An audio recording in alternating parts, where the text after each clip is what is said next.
अच्छा, जहां पर देखें वो कहता है disclose earning per share in the financial statement of early morning limited for the year ended December 2025। अब सवाल खत्म हो गया। आपने आई कैप का कोई भी सवाल है, आपने एक बात का ख्याल रखना है कि उसकी रिक्वायरमेंट पूरी करनी। उसने क्या पूछा? उसने कहा है कि आप अर्निंग पर शेयर, अब उसने ये नहीं कहा कि बेसिक अर्निंग पर शेयर या डिल्यूटेड, इसका मतलब है वो दोनों हम बता सकते हैं इसमें। अगर वो ये कह देता कि बेसिक अर्निंग पर शेयर तो हम सिर्फ बेसिक बताते हैं। दूसरी एक चीज समझी जाती है और कही जाती है कि अगर पिछले साल की इंफॉर्मेशन गिवन है ना तो आप रीस्टेटेड करके भी बता दो, पिछले साल की चीजें भी बता दो, ठीक है। और अगर पिछले साल की इंफॉर्मेशन नहीं है या वो खुद मना कर देता है तो फिर हमने वो भी बात नहीं करी। तो requirement approach is a best approach. पास होने के लिए अब गलत सही पेपर हो जाता है, सबका ही होता है, लेकिन आई कैब ये देखता है कि जो मैंने पूछा है इसने उसका जवाब दिया या नहीं। तो अगर आपने उसी बात का जवाब देने की कोशिश की है तो अगर सही है तो फिर तो पूरे नंबर आ जाएंगे, और अगर कुछ बेहतर है तो तब भी नंबर आ जाएंगे। अब सीए में फेलियर का तादाद ज्यादा क्यों है? रिक्वायरमेंट अप्रोच को कोई देखता ही नहीं है। वो कहते हैं कि जो मुझे वो सवाल पढ़ते हैं उस सवाल को पढ़ के उनका जो दिल करता है वो जवाब दे देते हैं, और कहते हैं हम ठीक करके आए, और वो ठीक करके भी आते हैं, लेकिन वो आई कैप ने नहीं पूछा होता, वो अपने हिसाब से पेपर सारा कंप्लीट करके आते हैं। ठीक है, तो अहमद इधर आ जाना, वो ऐसे ना, वो बैग के पीछे बैठे ना, वो नजर नहीं, इधर आ जाओ सामने। अब लिखा हुआ है the following relates too early morning limited for the year ended December 2025। Profit for the year 500,000 और 2024 का भी उसने प्रॉफिट बता दिया।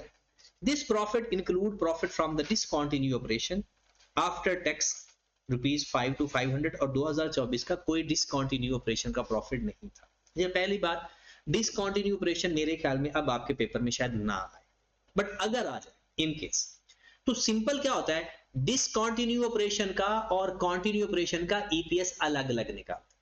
तरीकाकार क्या होगा, उनके दोनों के profit divide by weighted average number of shares, यानी दोनों को अलग अलग लिख के करना है। जैसे इसमें वो क्या कहता है कि आपका इस प्रॉफिट के अंदर शामिल है डिसकंटिन्यू ऑपरेशन का प्रॉफिट। क्या करेंगे, 5 लाख टोटल प्रॉफिट है, 5 लाख में से 5 to 500 अलग कर देंगे, बाकी प्रॉफिट अलग कर देंगे, दोनों को same weighted average number of share पे डिवाइड कर देंगे, तो कंटिन्यू का ईपीएस भी आ जाएगा, डिसकंटिन्यू का भी ईपीएस था। बट आपके सिलेबस में अब ये पेपर में था, क्योंकि ये पुराना सवाल है, तो पेपर में पहले था डिसकंटिन्यू ऑपरेशन का, शायद आपने बुक पढ़ी हो तो शायद किसी ने पुरानी जिसके पास बुक हो तो उसमें भी नजर आया, लेकिन अब वो शायद ना पूछे। बट अगर पूछता है तो तरीकाकार क्या होता है, दोनों को अलग अलग कर दो और जो weighted number of share find किए उनको डिवाइड कर दो, तो उसका भी ईपीएस आ जाएगा, उसका भी ईपीएस आ जाएगा। जिस वेटेड एवरेज पे डिवाइड करना है दोनों के सेम हो गए, दोनों को weighted average number of share से क्या हुआ, वो बहुत कम आएगा क्योंकि वो थोड़ा सा तो प्रॉफिट होता है उसका डिसकंटिन्यू ऑपरेशन।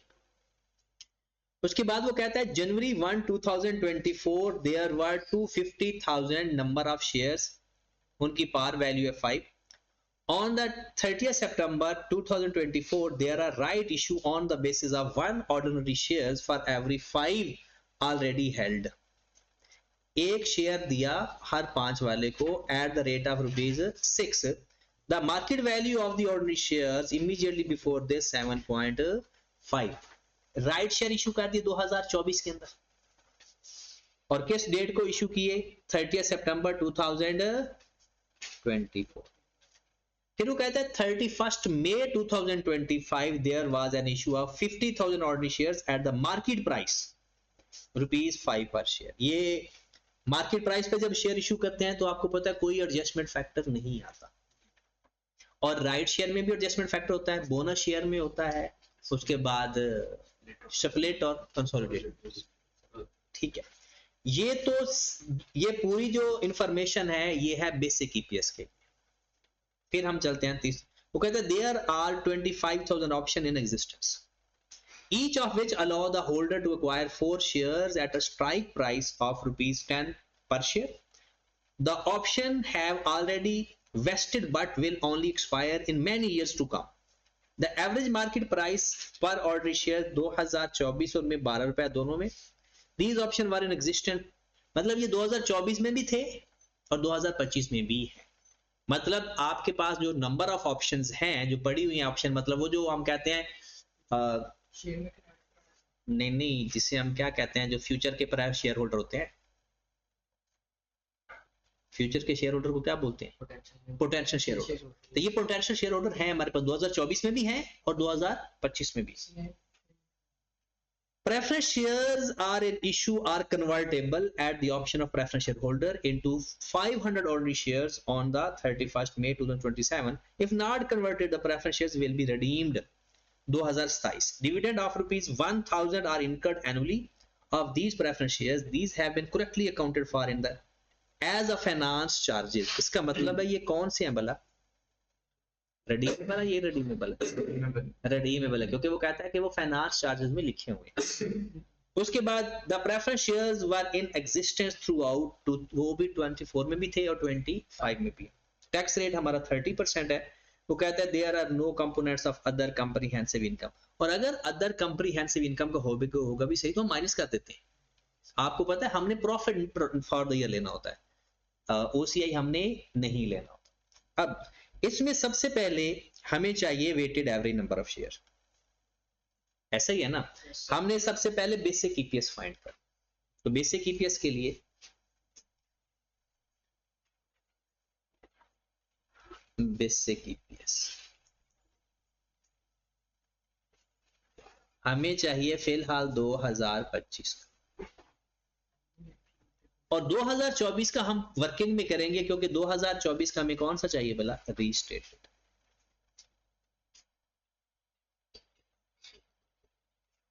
अब दो बातें यहां पर जरा ध्यान से सुननी है। अगर वो हमसे 2024 का भी पूछे और कंपैरेटिव भी पूछे तो फिर पिछला तो हमने रीस्टेट करके बताना होता है, फिर 2024 का अलग से भी फाइंड करेंगे न्यूट्रल। जैसे 2000 उसको रीस्टेट नहीं करेंगे, रीस्टेट किए बगैर। फिर हम यहां पर ही लिख लेते हैं डाइल्यूटेड ईपीएस। ये तो हमारा हो गया सोल्यूशन का पोर्शन, सोल्यूशन वाला पेज। अच्छा, एक बहुत इंपॉर्टेंट बात है क्योंकि ये सबने लेक्चर सुनना है, कुछ लोगों ने ना एमसीक्यूज भी गलत, पैटर्न गलत था। उसको पहला आता है नंबर 1 लेकर आ गया, फिर तीसरा आता है नंबर 3 आ गया आंसर। एमसीक्यू तो कम से कम एक दफा लिख ले 1 2 3 4 5 6 7 8, और जिसका आंसर आता है वो आगे लिख दे, जिसका आंसर नहीं है तो तुक्का तो मारना ही मारना है, तो फिर वो तुक्का मारे तो इससे, लेकिन उसको ऐसे शफल करके ना लिखा करें, उसको तरतीब के साथ लिखा करें, वो ज्यादा बेहतर रहता है। अब 2025 का हमारे पास जो फार्मूला है वो क्या है? अर्निंग फार्मूला तो ये लिखेंगे ना, earning attributable to ordinary shares divided by weighted average number of ordinary shares। अब पहले हमने देखनी है अर्निंग।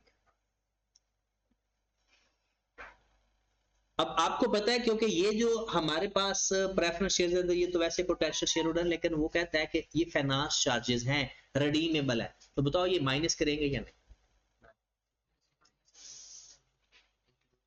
क्योंकि वो पहले ही माइनस हो चुके हैं, फाइनेंस चार्जेस के नाम से वो ऑलरेडी माइनस हो चुके हैं, दोबारा माइनस करने की जरूरत। तो क्या करेंगे हम यहाँ पर? अगर आपने कॉन्टिन्यू और डिसकॉन्टिन्यू को अलग करना है तो ये तरीकाकार में बता देता हूँ। आपने लिखना है कॉन्टिन्यू और नीचे लिख लेना है डिसकॉन्टिन्यू। क्या प्रॉफिट है? 5 लाख तो टोटल है, 5 लाख में से 52500 अलग कर दें। 5 लाख हमारा टोटल है ना, तो 52500 अलग कर दे। 44750 डिवाइडेड बाय वर्किंग नंबर 1, और डिसकंटिन्यू ऑपरेशन का क्या करेंगे? 52500 डिवाइडेड बाय वर्किंग नंबर 1। अब ऐसा भी कर सकते हो, पेपर में तो ये होना नहीं है, पेपर में तो पूरा 5 लाख ही होगा, ठीक होगी बात। अब वर्किंग नंबर 1 करके चलते हैं। वर्किंग नंबर 1124 को कितने नंबर ऑफ शेयर्स है? 250,000। 1124 को कितने नंबर ऑफ शेयर्स है हमारे पास? 250,000 मल्टीप्लाइड बाय क्या कोई एडजस्टमेंट फैक्टर है 2024 में? बिल्कुल है, राइट शेयर वाला। राइट शेयर का एडजस्टमेंट फैक्टर कैसे फाइंड करते हैं जी? राइट शेयर का एडजस्टमेंट फैक्टर कैसे फाइंड करते हैं? पहले तो आप वो लिखे ना, उसकी मार्केट प्राइस कितनी है, एवरेज मार्केट प्राइस 7.50। वो कहते हैं ना कि एट अ प्राइस ₹6 और मार्केट प्राइस कितनी है 7.50। तो पहले ऊपर क्या लिखते हैं, 7.50 डिवाइडेड बाय, आए जरा, वो कहता है right issue on a basis of 1 ordinary share issued for every 5 already held. क्या मतलब है, पहले जिसके पास 5 थे उसको 1 शेयर देना है, या 1 शेयर वाले को 5 शेयर देने हैं? 5 वाले को 1 शेयर इशू करना है, 5 वाले को 1 शेयर इशू करना है। एक फिर राइट शेयर हो गया और 5 ऑर्डिनरी शेयर हो गए। तो 1 multiplied by 6 plus 5 multiplied by 7.50 divided by 1 plus, तो ये तरीका आता है ना, 1 multiplied by 6 plus 5 multiplied by 7.50 divide by 1 plus 5, कितना आंसर आ गया?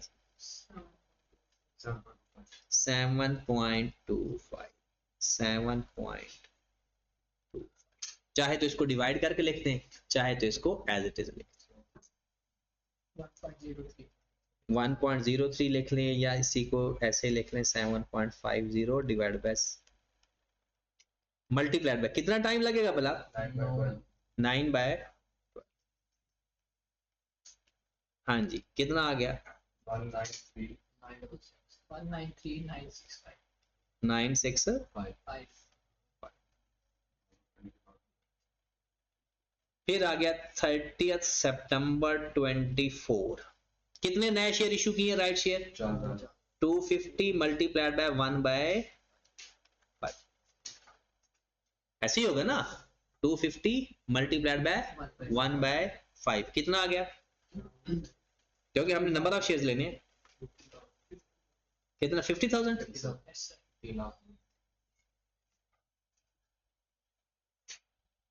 3 लाख। अब ये राइट शेयर का फैक्टर आएगा या नहीं?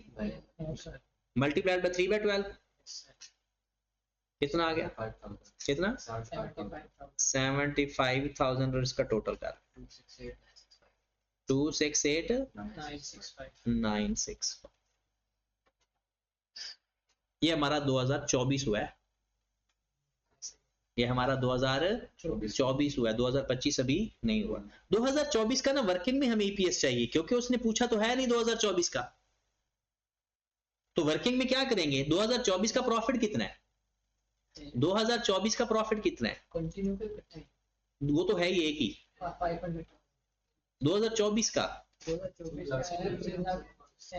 बेसिक ईपीएस कितना?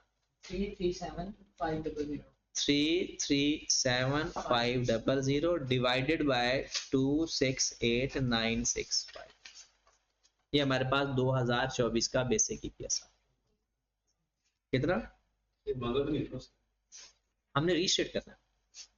अगर रीस्टेट, क्योंकि कंपैरेटिव अगर पूछ लेता है तो मैंने कहा कंपैरेटिव भी, हमने बेसिकली 2025 के बना 1.25, ये आ गया हमारा 2024 का ईपीएस, बेसिक ईपीएस। अभी हम 2024 की बात कर लेते हैं। 2024 का डिल्यूटेड ईपीएस भी आप फाइंड कर सकते हैं। उसमें क्या करते हैं, प्रॉफिट में प्रॉफिट ऐड और शेयर में शेयर ऐड, ठीक है। 2024 का अगर आप डिल्यूटेड ईपीएस फाइंड करना चाहोगे तो कैसे फाइंड करेंगे?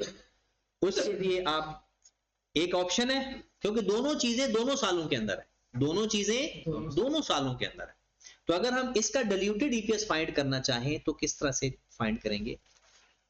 ऑप्शन के बारे में पहले चलते हैं जी।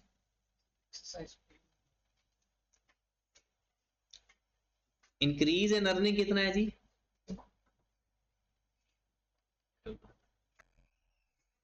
इंक्रीज इन अर्निंग कितना होगा ऑप्शन में? 0। Increase in number of share,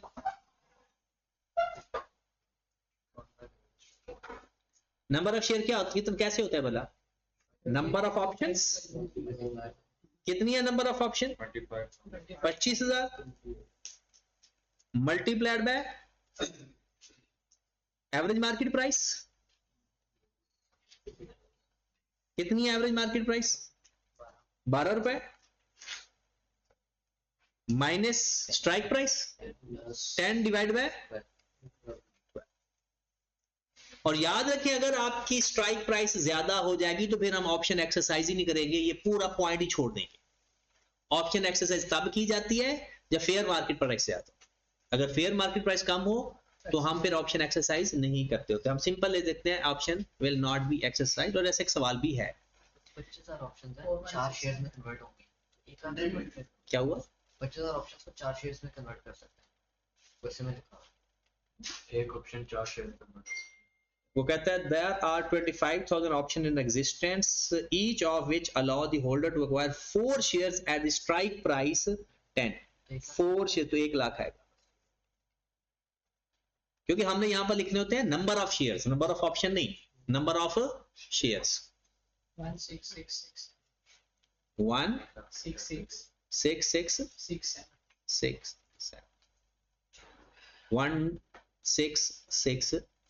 1667। ठीक होगी बात? इंक्रीज इन ईपीएस या इंक्रीमेंटल ईपीएस? 0। अब उसके बाद आ जाते हैं प्रेफरेंस शेयर्स के ऊपर, ई शेयर्स। इंक्रीज इन अर्निंग उसने खुद ही बता दिया हुआ 1000। क्या लिखा हुआ है? टैक्स का लेंगे या नहीं? प्रेफरेंस शेयर्स के ऊपर टैक्स अप्लाई, डिविडेंड के ऊपर टैक्स अप्लाई नहीं करते। एसपीएल एलिमेंट उसमें तो होगा नहीं, याद रखें प्रेफरेंस डिविडेंड जो होता है ना, डिविडेंड के ऊपर टैक्स वो अलग लगता होता है, उसके साथ टैक्स नहीं लगता होता। चाहे वो कोई भी शेयर्स का डिविडेंड है, चाहे वो रिडीमेबल है चाहे वो इरिडीमेबल है, इसके सिर्फ ये होता है वो पहले माइनस हुआ होता है, इसका अलावा इसमें कोई मसला नहीं। फाइनेंस चार्ज 1 लाख को 1 हाँ लाख जी। था, लेकिन जब वो एसपीएल प्रैक्टिकली जब इसकी कैलकुलेशन करते होते हैं ना प्रैक्टिकली, क्योंकि अभी तो हमारे सिलेबस में थी ना प्रैक्टिकल एसओसीआई या एसओएफई बनाने में कोई ऐसा था नहीं, तो ये माइनस जरूर हुआ होता है, लेकिन उसके बाद जब हमने एडजस्टेड प्रॉफिट फाइंड करना होता है ना, फिर बाद में इसकी एडजस्टमेंट कर देते होते। तो आगे भी हम जब पढ़ेंगे ना तो ये बात याद रखनी है, जो टैक्स है ना वो हमेशा इंटरेस्ट पे लगता होता है। फाइनेंस चार्ज इंटरेस्ट है, लेकिन कोई भी प्रेफरेंस शेयर्स हो या कोई भी शेयर्स हो, उसका जो इंटरेस्ट होता है वो डिविडेंड होता है, और डिविडेंड होता है सेपरेट ब्लॉक ऑफ इनकम। और वो जब सेपरेट ब्लॉक ऑफ इनकम में कोई चीज चली जाती है ना, तो उसको नॉर्मल टैक्स एक्टिविटी के अंदर शामिल ही नहीं करते। आप लोगों ने तो टैक्स भी जिसने पढ़ा हुआ है, और आपने देखा होगा कि जब भी कोई सेपरेट ब्लॉक ऑफ इनकम होती है उसको अलग कर दिया जाता हो, अलग करके भी उसको अलग से डील किया जाता है। तो इसलिए जब भी डिविडेंड आ जाए ना, ये आगे भी और आगे एमएफए के अंदर भी यही चीज है कि जब डिविडेंड का जिक्र आएगा ना, वो उसके ऊपर आपने टैक्स अप्लाई नहीं करना। सारे ये बॉन्ड्स के ऊपर लगेगा, डिबेंचर के ऊपर लगेगा, इंटरेस्ट के ऊपर लगेगा। बॉन्ड्स जो कन्वर्टेबल बॉन्ड्स आएंगे, कन्वर्टेबल डिबेंचर्स आएंगे, जो डेट इंस्ट्रूमेंट आएंगे। हाँ जी, तो इंक्रीज इन अर्निंग कितना? 1000, और इंक्रीज इन शेयर्स कितना है? उसने खुद बताया हुआ कितने में शेयर्स में मिलेंगे आपको? 500।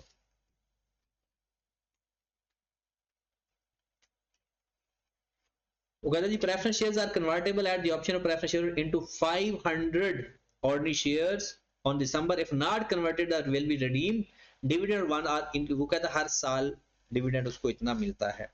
तो जनाब इंक्रीमेंटल ईपीएस कितना आ जाएगा? 2 का। फिर हम रैंकिंग करेंगे जी, ऐसे ही करते हैं ना, तरीका का तो वही है सारा।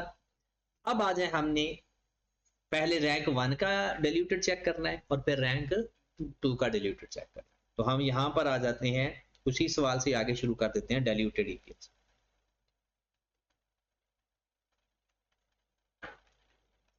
रैंक नंबर 1 या ऑप्शन क्या करते हैं डिल्यूटेड ईपीएस के लिए? तरीका कार क्या होता है? अर्निंग में earning add divided by number of share में number of shares add, 965 plus 1,667 कितना आ गया?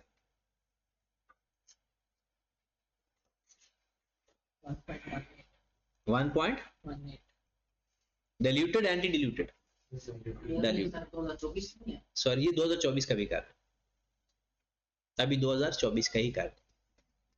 उसके बाद आ जाएगा आफ्टर प्रेफरेंस शेयर्स अर्निंग तो उतनी बची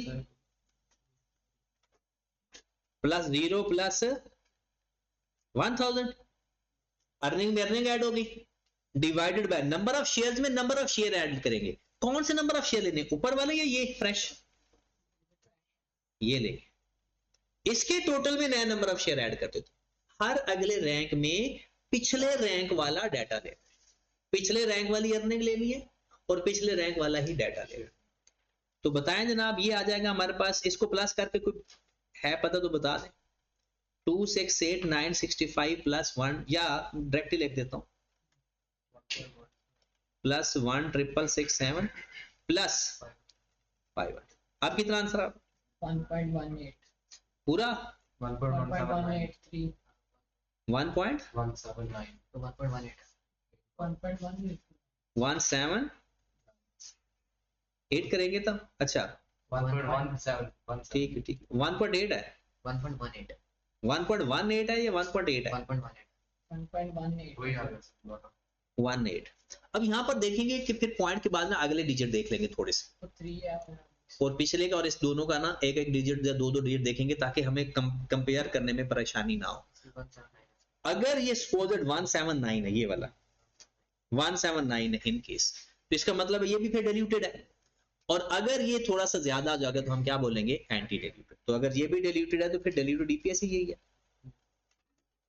ये है सारा 2024 का ये है 2024 का। अब हम चलते हैं 2025 पे आए जरा 2025 में पहले तो आपने चलना है कि यहां से आगे चलते हैं 2025 में आपके पास 1,125 पे कितने नंबर ऑफ शेयर थे 3 लाख। नया शेयर कब इश्यू किया 2025 में 31 मई को। कितने महीने बनते हैं 5 मल्टीप्लाइड बाय 5/12। क्या इसके ऊपर कोई एडजस्टमेंट फैक्टर भी है या नहीं नहीं क्योंकि वो जो आपने नया शेयर इश्यू की है वो तो फुल मार्केट प्राइस पे इश्यू की है। 4 यानी एडजस्टमेंट फैक्टर है बोनस शेयर्स राइट शेयर्स सप्लेट और कंसोलिडेट। कितना आ गया आंसर 120। फिर न्यू शेयर इश्यू किए 31 मई 25 को कितने 50,000। टोटल हमारे पास हो गया 350,000 मल्टीप्लाइड बाय 7/12 कितना 204,167। टोटल बता दें 329,167 ये हमारे पास weighted average number of share है। अब पेपर में वैसे तो ये इंशाल्लाह डिसकंटिन्यू ऑपरेशन का सवाल नहीं होगा आपके साथ ठीक है। अगर आ जाता है तो उसका अलग से ईपीएस फाइंड करके छोड़ देना बस उसको आगे किसी भी जगह इस्तेमाल नहीं करना। वही प्रेजेंटेशन के अंदर वो एकदम फाइंड होके साइड पे लिखा गया। बाकी आपने आगे किसी को कंपेयर करना है किसके साथ उसको एनालिसिस करना है तो वो सिर्फ किसका होगा कंटिन्यू ऑपरेशन का। तो हमारे पास weighted average number of shares आ गए कितने आए हैं जनाब बता दें एक दफा 329,167 और इधर भी 329,167। तो इसका अपना अपना बेसिक ईपीएस आ गया। कितना आ गया 2025 का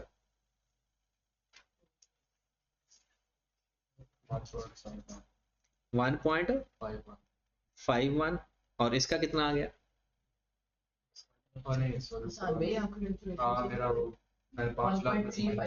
कितना 1.36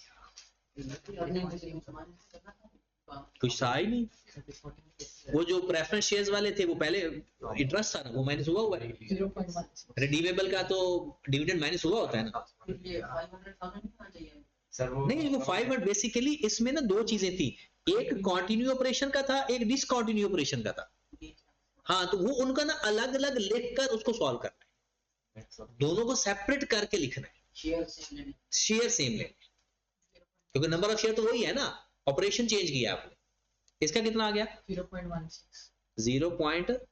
और ये वही आता है जो आपने फाइंड किया है, 0.51 ही आएगा टोटल, 52 या 51 वही आएगा टोटल, अगर करेंगे तो वही ही आएगा। ठीक है, अब जरा इंटरेस्टिंग बात सुने, 2024 का आपने डाटा रीस्टेट करना है, 2025 का तो कोई एडजस्टमेंट फैक्टर ही नहीं है, 2025 का कोई एडजस्टमेंट फैक्टर ही नहीं है, तो आपके पास जो इस साल का ईपीएस, जो पिछले साल की ईपीएस है, वो एज इट इज आएंगे। तो पिछले इसमें कितना आएगा 1 पॉइंट, इसका क्या था 2024 का 1.25 और 1.17 ये नहीं, दूसरा तो अभी तो इसका वो फाइंड करना है ना, डिल्यूटेड इसका फाइंड करना। अब डिल्यूटेड के लिए ऑप्शन में भी वही फैक्टर्स हैं और सेम सवाल है। अब देखिए ना, आई वहां पर ना स्पीड, कॉन्फिडेंस और वो जो कहते हैं ना कि अपने हवास पे कंट्रोल कर, इस चीज का इम्तिहान होता है। जितनी एक आपकी तैयारी है, पेपर इसी से पास हो जाता है। वहां पर आपने पैनिक नहीं होना होता और अपनी एफिशिएंसी को भी लो, क्योंकि बंदा ना थोड़ा रिलैक्स होकर कर रहा हो ना सवाल, तो जल्द हो जाता है सवाल, लेकिन वहां स्पीड का भी मसला आ जाता है कि पेपर ही ना पूरा हो फायदा। तो इसलिए वहां पर ये दो चीजें चल रही होती। जितने आप लोग हड़बड़ाहट का शिकार हो जाएंगे ना, तो काम खराब होगा। अब देखिए सवाल आपका हो चुका है, अब देखें, मैंने कहा ना डिसकंटिन्यू ऑपरेशन को तो छोड़ दें, इसको तो आगे कहीं इस्तेमाल करना ही नहीं है। पेपर में तो डिसकंटिन्यू ऑपरेशन होगा ही नहीं आपका, आपको तो पूरा पूरा सवाल होगा।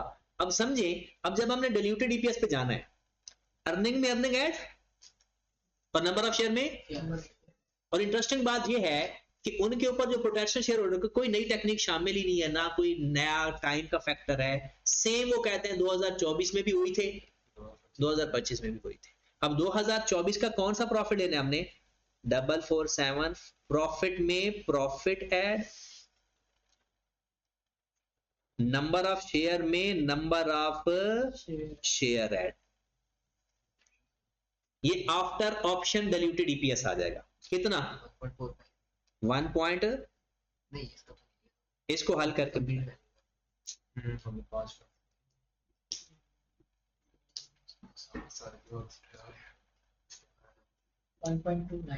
1.29 और आफ्टर प्रेफरेंस शेयर्स में क्या करेंगे 447500 प्लस 1000 डिवाइडेड बाय इसका जितना भी आएगा मिला के 1667 प्लस 500 1.294 ऊपर 1.293 ये 3 था और 1.294 इसका मतलब है यही हम, क्योंकि आगे था एंटी डिल्यूटेड आ गया, ये डिल्यूटेड था और ये बढ़ गया तो एंटी डिल्यूटेड हो, तो हमारा आंसर क्या हुआ 1.29 और पिछले साल का कितना था 1.18 था या 179 अगर इसका कोई 2025 का एडजस्टमेंट फैक्टर होता तो वो पिछले वाले साल को रीस्टेट भी कर देता, सवाल का मेन ये था, ये आपका जवाब है। और अगर डिल्यूटेड है तो ये ठीक होगी बात। अगले सवाल पे चलते, जर्नल एंट्रीज, ये बहुत इंपॉर्टेंट सवाल है इस अटेम्प्ट के लिए, ये नहीं ये टॉपिक, ठीक है।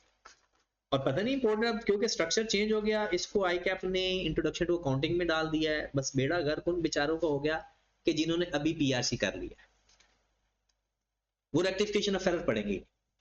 और आपको पता है रेक्टिफिकेशन ऑफ एरर पढ़ना इस खास तौर पर चार्टर्ड अकाउंटेंट्स के लिए बहुत जरूरी होता है। कर तो लेते हैं, एक बगैर पढ़े बंदा करता है और एक पढ़ने वाला करता है अगर आने वाली लाइफ में रेक्टिफिकेशन, क्योंकि हमारा काम ही ऑडिट है, तो चीजें गलत को सही करने तो हमारा मेन काम होता है। A check of rupees 10,800 was paid to a creditor who allowed 10% cash discount.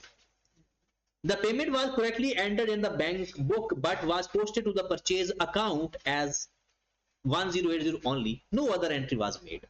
लो जी, वो कहता है कि जनाब हम इसी स्ट्रक्चर में कर रहे हैं जी, हमारे पास एक होती है करेक्ट एंट्री, एक होती है रॉन्ग एंट्री और एक होती है rectifying entry, right. Yes, sir. सबसे पहले इसकी करेक्ट एंट्री, आपने 10,800 क्रेडिटर को पे किया। आपने कितने पैसे पे किए? 10,800, जो कि कितने फीसद है? 90%। असल क्रेडिटर कितनी अमाउंट का था? हमने 12,000 देना था, नेट ऑफ 10% उसको दे दिया, जो कि बना 10,800। 1200 रुपए का डिफरेंस है, 1200 का डिस्काउंट है। एंट्री क्या पास करते हैं क्रेडिटर को पेमेंट करने की? अकाउंट पेएबल डेबिट, बैंक या कैश क्रेडिट। अकाउंट पेएबल कितनी अमाउंट से डेबिट होगा? 12,000 से, 10,800 से, और डिस्काउंट रिसीव्ड या परचेज। ये थी करेक्ट एंट्री। ऐसा ही है, Yes, sir. जब हम किसी क्रेडिटर को पेमेंट करते हैं तो यही एंट्री पास करते हैं अगर विद डिस्काउंट हो तो। उसने क्या जुल्म किया? 10,800 paid to creditor, the payment was correctly entered in the bank, मतलब बैंक को सही क्रेडिट किया, और परचेज अकाउंट के अंदर कर दिया। जब वो कहता है ना परचेज अकाउंट, इसका मतलब है उसकी नेचर के हिसाब से उसने किया है। फिर परचेज को डेबिट होता है, तो उसने डेबिट कर दिया 10। अब उसने जो एंट्री पास कर दी, परचेज अकाउंट 1080 से डेबिट, और कह रहा है कि बैंक उसने ठीक किया। गलत एंट्री तो वो खुद बताता है, और सही एंट्री हमें पता होनी चाहिए, और इसको मिला के बन जाती है रेक्टिफाई। अब देखें, अकाउंट पेबल को डेबिट करना था, उसने किया हुआ है या नहीं? नहीं किया। तो कर दो। 12,000 से बैंक को क्रेडिट करना था, किया। ओके।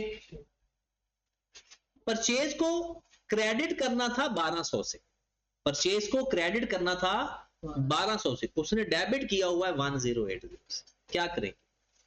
प्लस करके प्लस, क्योंकि करना था क्रेडिट, उसने क्या किया हुआ है? डेबिट। अब प्लस करके क्रेडिट कर दो। कितनी अमाउंट बनती है? 1200 प्लस 1080, 1200 प्लस 1080, 2280, और बाकी किधर चला जाएगा? सस्पेंस। कितनी अमाउंट आ गई? सप्लीमेंट्री में 1080 उसने खुद ही कहा है कि उसने परचेज को 1080 से डेबिट किया। 9720 9720, ये हमारे पास। फिर मुझको वो भी लाइन भी बता दे जो लिखनी थी नीचे, क्या?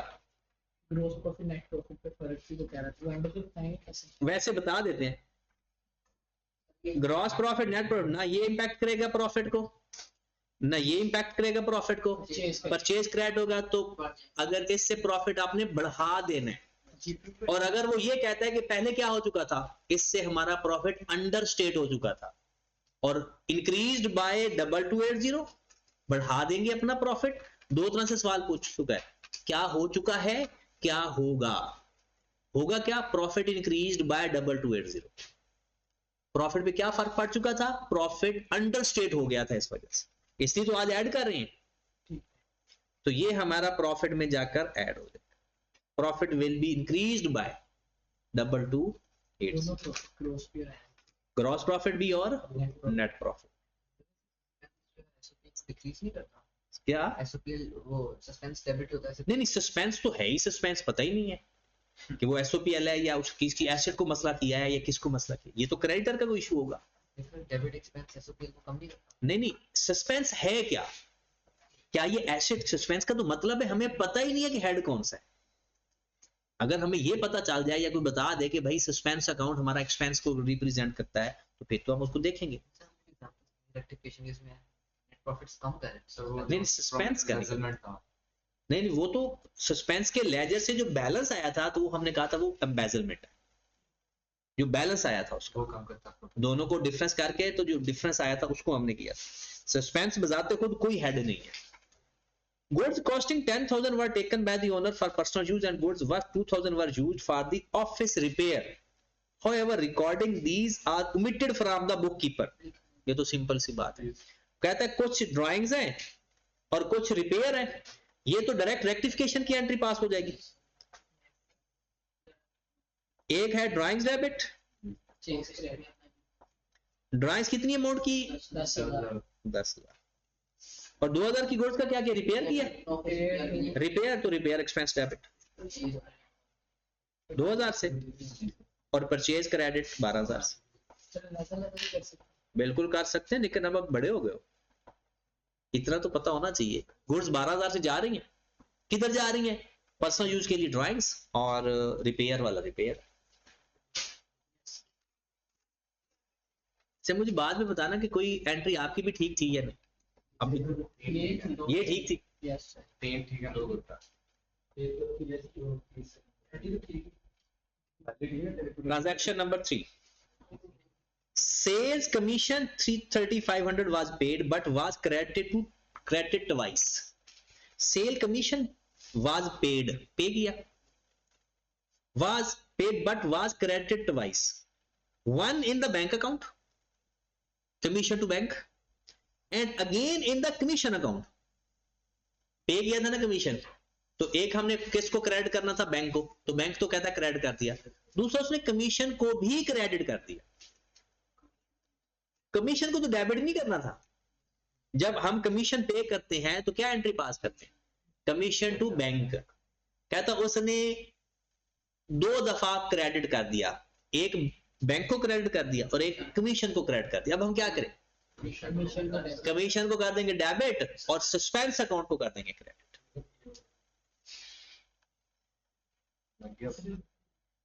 तो क्या करेंगे जी? कमीशन डेबिट हो जाएगा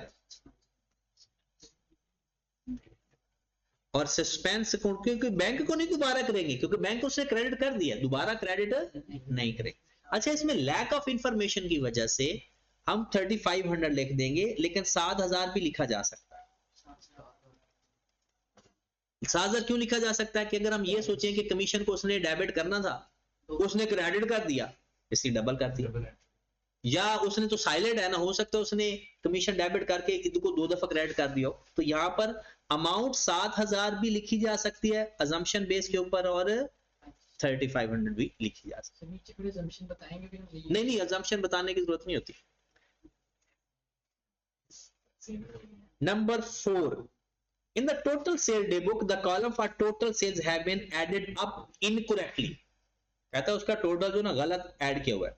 The total should be 26,420, but the total was understated by 1,000 और total was add up 25,420।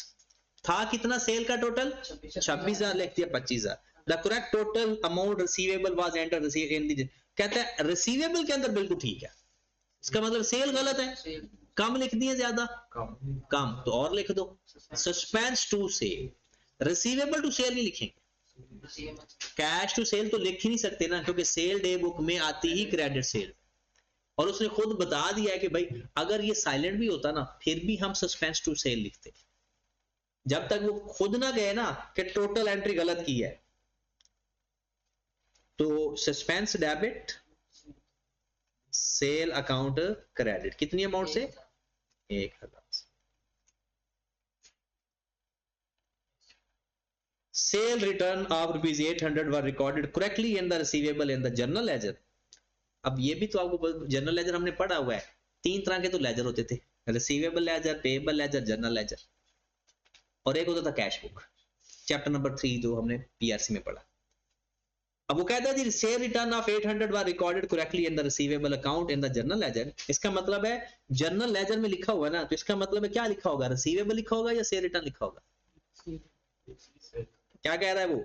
Cell return 800 were recorded correctly in the receivable account, receivable account में लिखा, but they have been recorded incorrectly as a credit entry in the purchase return account.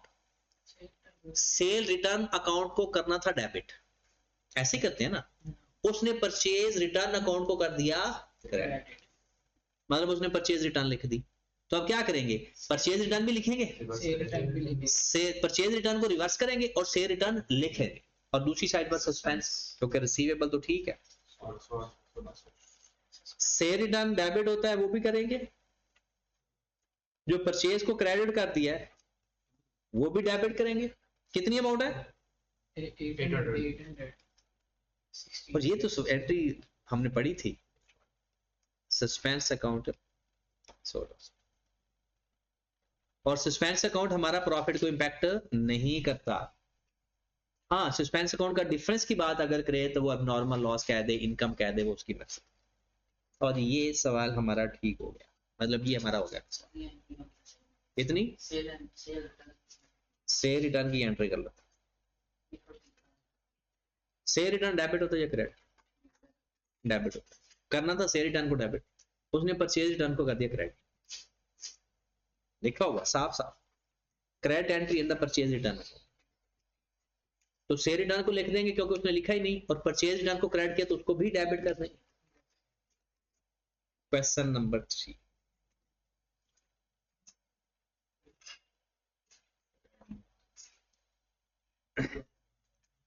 Sana starts a trading business late nighters on 1st January 2025. Sana sold shareholder contribution capital 2000. Sana purchased one item of inventory 1800. उसने 2000 का capital लगाया और उसमें से 1800 की चीजें खरीदी। अच्छा जरा ध्यान से बातें सुने। क्या बात बतानी थी मैंने अहमद वाला?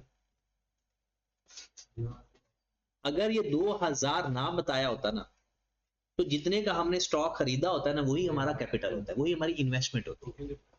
अब तो उसने अलग से 2000 बता दिया कि जी 2000 का कैपिटल कंट्रीब्यूट किया, लेकिन चीजें कितने की खरीदी? 1800 की, और उनको बेचा कितने का? 2400 का।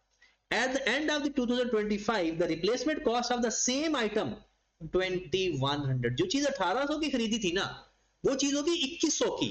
ये स्पेसिफिक इन्फ्लेशन है या जनरल इन्फ्लेशन है?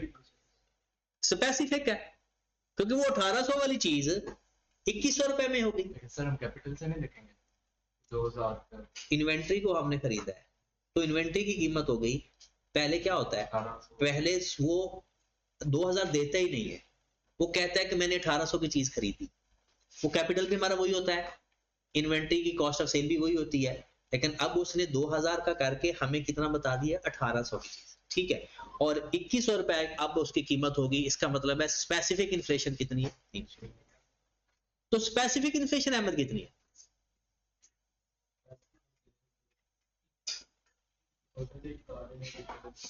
आप परसेंटेज निकालने की जरूरत ही नहीं है, परसेंटेज के बाद भी तो ये 300 ही फाइंड करना है, तो पहले ही 300 लिख लेते हैं।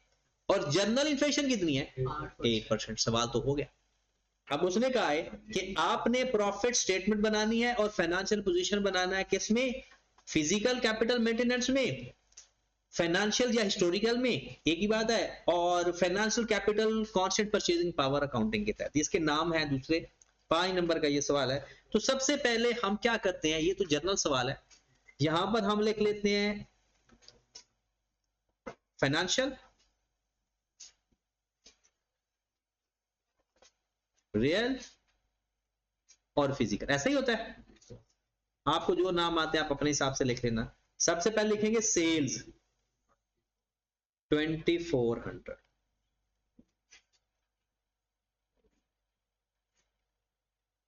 इन्फ्लेशन रिजर्व, हाँ, less cost of cell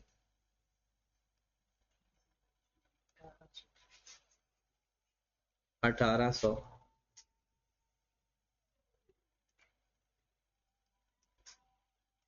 GP 600,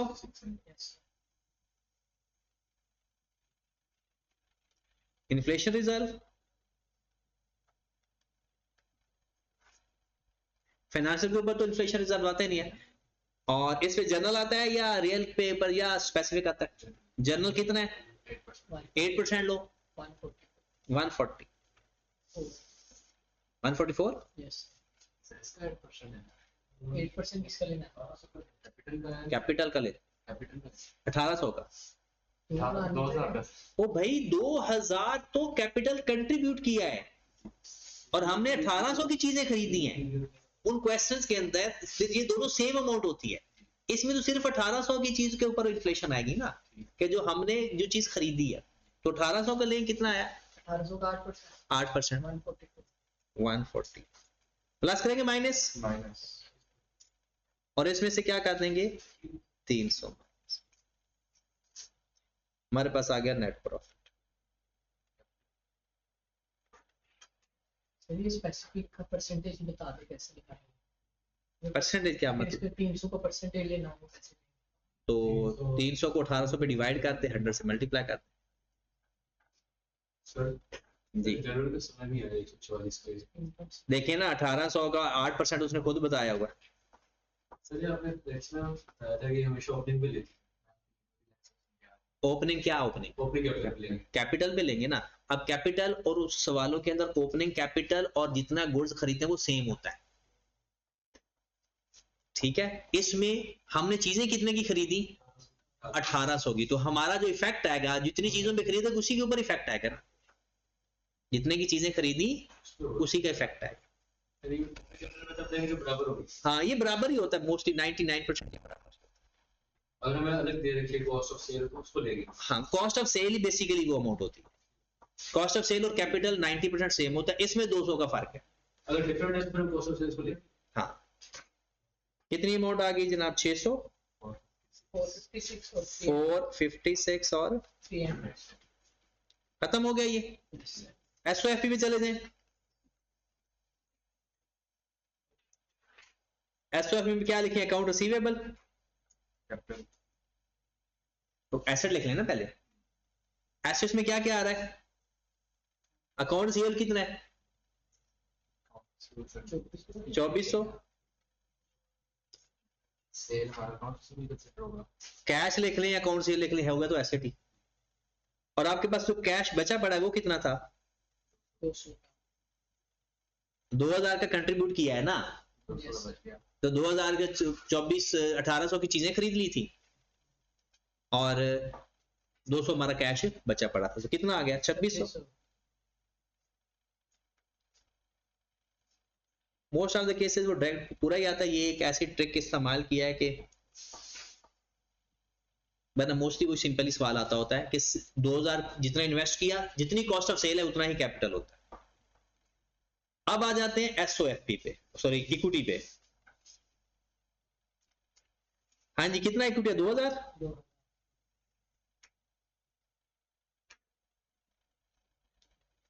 और प्रॉफिट कितना है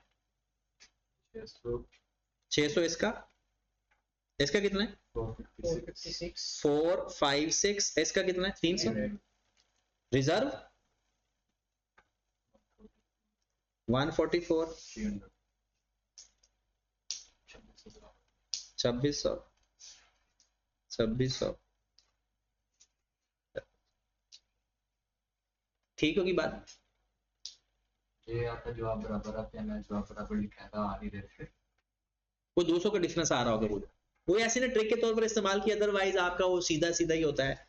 अगर ये 2000 को निकाल दे, सारा कुछ 1800 के साथ कर दे, तो ये आपका सारा 2400 बराबर आ जाएगा सब। खत्म हो गया ये सवाल। Question number 4। अच्छा इसमें ना ये सादा सा सवाल था और आप लोगों ने इसको ना कॉम्प्लिकेट कर दिया। मतलब थोड़ी सी चीजें तो कॉमन सेंस वाली अब इंप्रूव हो जानी चाहिए। और इसी पर भरोसा था कि ये सवाल पूरा ठीक होगा आप लोगों का। देखें सबसे पहला पॉइंट देखें, अब सवाल पढ़ते जाएंगे तो सवाल देखना कैसे होता जाता है। आपके पास अकाउंटिंग प्रॉफिट गिवन है बट आफ्टर टैक्स, हमें चाहिए होता है बिफोर टैक्स। टैक्स का लेजर बना लें, वहां से टैक्स फाइंड कर लें और इसमें अगर ऐड बैक कर टैक्स का लेजर बना लें। देखें आपको अगले देखें इनकम टैक्स पेड, ये पेड है नॉट फॉर द ईयर, सही है। और ये प्रोविजन फॉर टैक्सेशन है। वर्किंग नंबर 1 वो एंड भी में सारा ये वर्किंग पेपर में आपने क्या करना है, पहले पेज के ऊपर या 2 पेज के ऊपर ये बना लेना कैश फ्लो का और तीसरे पेज से वर्किंग शुरू करनी है। ये जो जितने पेजेस पे आपको लगे ये सवाल आ जाए। अब देखें वर्किंग नंबर 1 टैक्स टेबल का या प्रोविजन फॉर टैक्सेशन का लेजर बनाएंगे। 4 टोटल चीजें होती हैं, 3 हमें बताई होती हैं, चौथी हमने फाइंड करनी। Broad on carry, broad on कितना है पेड टोटल ये 23 24 1500 और 2250 1500 कैश 1000 SOPL बैलेंसिंग। मोस्टली हमें क्या होता था, SOPL गिवन होता था, हम कैश फाइंड करते, इसमें कहता टैक्स पेड गिवन है, SOPL हम फाइंड कर लेंगे। कितना आ गया 1750। लो जी, प्रॉफिट बिफोर टैक्स आपके पास आ गया,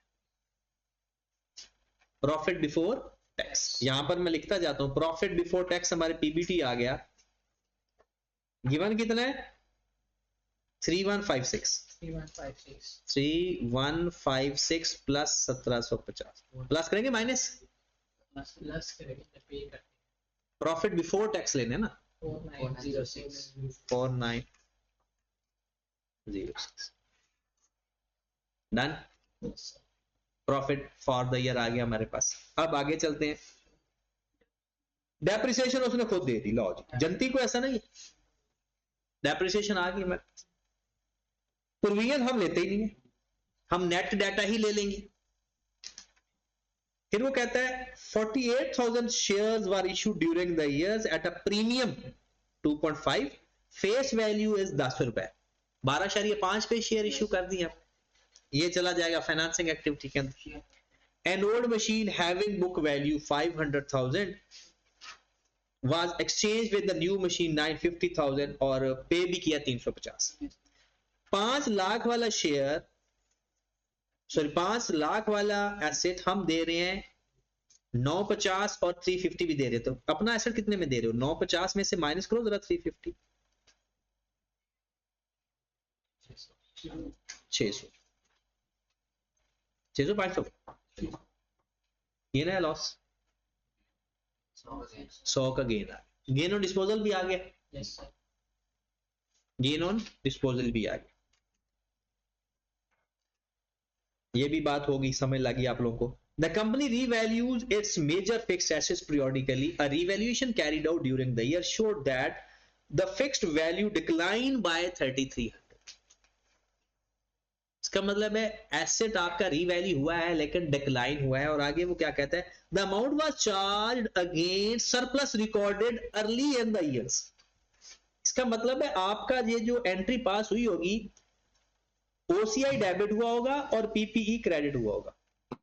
कितनी अमाउंट से भला, 3,300 से। ओसीआई डेबिट मतलब उसने खुद ही तो कह दिया है कि आपका आया लॉस है, होना चाहिए था revaluation loss debit PPE credit, revaluation loss debit PPE credit, लेकिन उसने खुद ही कह दिया पहले कोई सरप्लस पड़ा हुआ है, उसके अंदर ही एडजस्ट हो गया। इसका मतलब है इसने हमारे प्रॉफिट को नहीं छेड़ना, क्योंकि ओसीआई डेबिट हो रहा है। ओसीआई तो statement of change in equity के अंदर जाएगा, ओसीआई किधर जाएगा, statement of change in equity के अंदर जाता होता है, यहां पे नहीं आता। ओसीआई मतलब रिवैल्यूएशन सरप्लस। मैं एंट्री ही बता देता हूं आपको, यहाँ रिवर्सल ऑफ 200 फिर वो माराएगा, अगर लॉस होता ना वो एसओपीएल में आता, टू पीपी 33। तो ये हमारी इक्विटी को कम कर रहा है ज्यादा। इक्विटी का कोई भी कॉलम डेबिट हो रहा है तो इक्विटी कम हो रही है टोटल इक्विटी, और अगर क्रेडिट हो रहा है तो इक्विटी बढ़ रही है। आगे चलते हैं जी। During the year vehicle were disposed for a gain, पहले भी गेन था दोबारा भी। The original cost of the asset 60,000 and accumulated depreciation till the date of disposal 45,000। बेचा कितने का होगा, 60,000 था उसकी ओरिजिनल कॉस्ट और अक्यूमुलेटेड डिडक्शन थी 45,000। वो कितने का बच गया था, 15,000 वाले को कितने का बेचा, 18। गवर्नमेंट ग्रांट इनकम 25,000 आपने एसओपीएल को चार्ज की। गवर्नमेंट ग्रांट इनकम क्या लिखा हुआ है, the government grant income of ₹25,000 has been recognised in SOPL. ये वो डेफर्ड ग्रांट वाला नहीं केस आता कि कुछ हर साल वो इनकम में भी चार्ज करते जाते हैं। Investment property fair value decline हुई है जी, fair value loss. Rent received ये भी इन्वेस्टमेंट प्रॉपर्टी का रेंट जो होता है ना, वो ऑपरेशन से निकाल देते हैं और इन्वेस्टिंग एक्टिविटी में जाकर, ये तो पूरे के पूरे उधर है। Interest expense paid 40,000 of which 12,000 was capitalised in the cost of building. तो ये कॉस्ट ऑफ बिल्डिंग में जाकर डेबिट हो जाएगा और जो बाकी है वो हमारे ऑपरेशन में चला जाएगा। आगे वो कहता है creditors and other liabilities include interest payable इस साल का भी और ये तो फ्री के 12 नंबर। अब सबसे पहले जो चीजें हमने यहां से आइडेंटिफाई की हर एडजस्टमेंट में से, वो हम लिखते जाते हैं। देखिए यहां पर ही चाहे स्टार्ट, ये पीबीटी हमने लिख लिया, एडजस्टमेंट कर ले। डेप्रिसिएशन उसने खुद बताई 778, गेन ऑन डिस्पोजल सारे बताए हुए हैं। एक था 100 का और एक 300 का। 3,000 अच्छा 3,000 है। 103 गेन आ गया। इंटरेस्ट की बात भी हो रही है। ये मुझे बताया 40 है टोटल और 12 कैपिटलाइज किया है, तो क्या यहां पर 40 आएगा या सिर्फ 28 आएगा? यहां पर 28 आएगा। जो एसओपीएल को चार्ज हुआ हुआ है वो 28 है।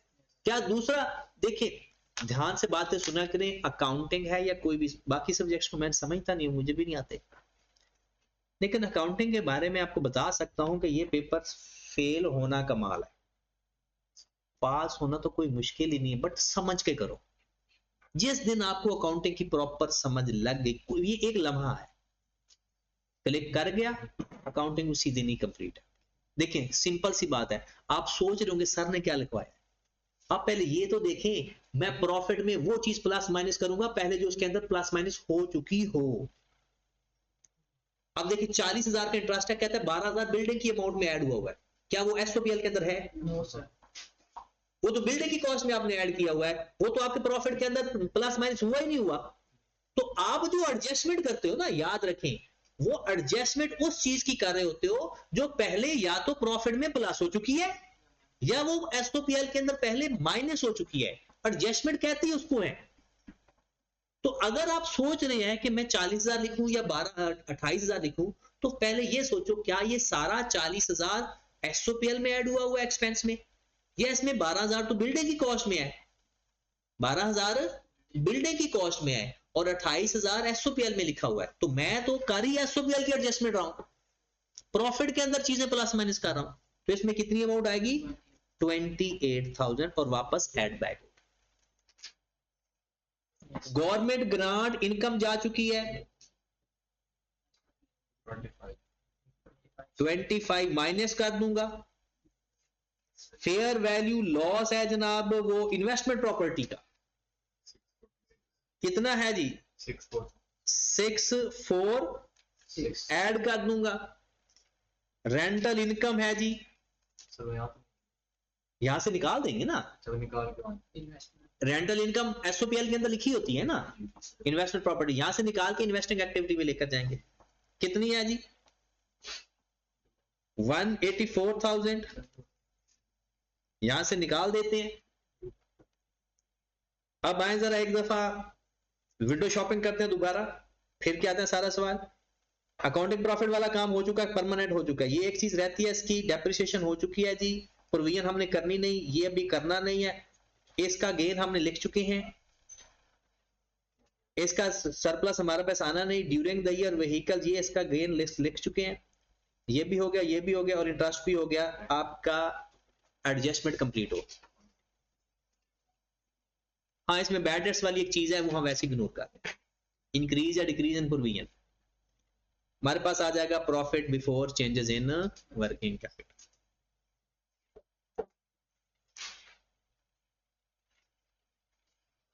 कितना आ गया profit before changes in working? 6046 profit before changes in working capital या working capital changes. Got it? Yes sir. ये चीजें तो नॉर्मल प्रैक्टिस के अंदर है। अब चलते हैं वर्किंग कैपिटल चेंजेस को देख लें। वर्किंग कैपिटल चेंजेस आपको यहां से मिलेंगी। शॉर्ट टर्म इन्वेस्टमेंट को हम कितना लेकर जाना है, ये तो इन्वेस्टिंग एक्टिविटी लेकर जाएगी। इन्वेंट्री,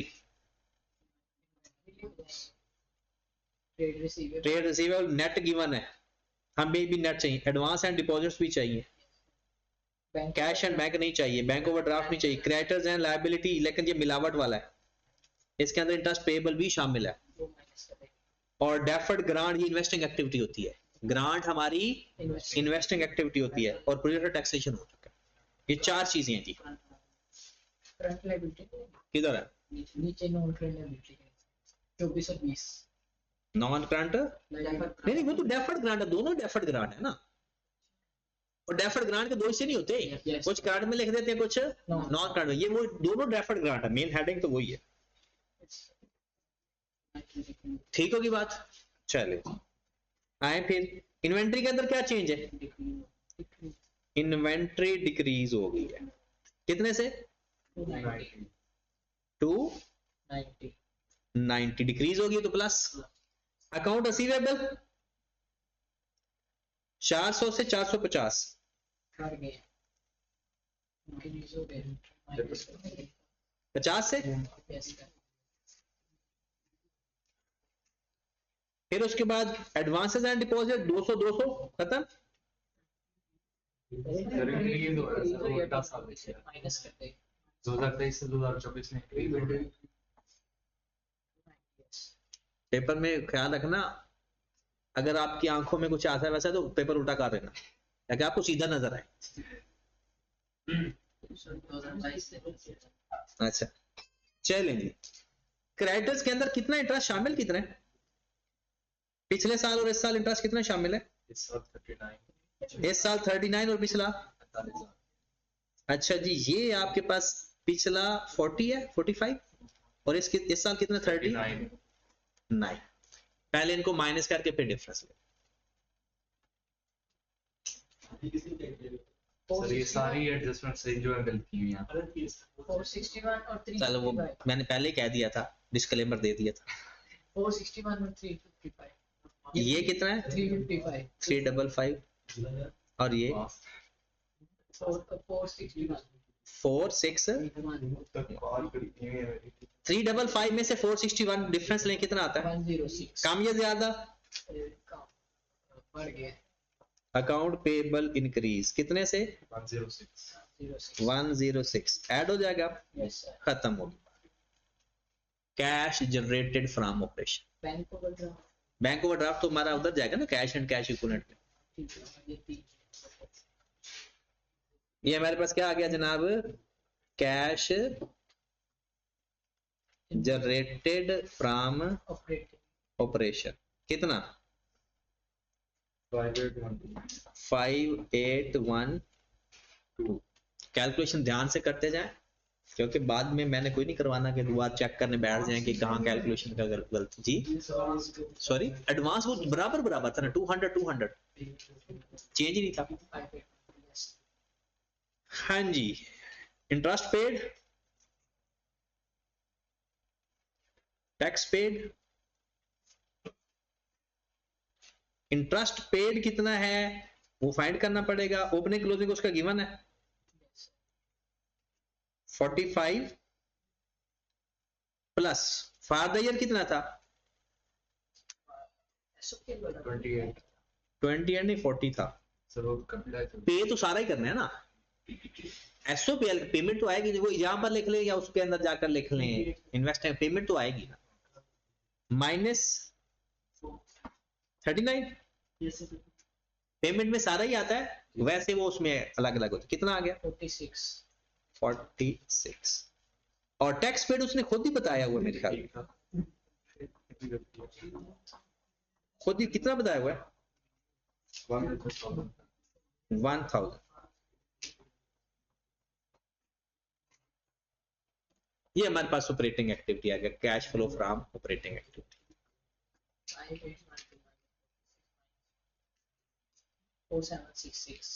47 ये हमारी ऑपरेटिंग एक्टिविटी कंप्लीट हो। Net cash flow from operating activity, net cash flow from operating activity.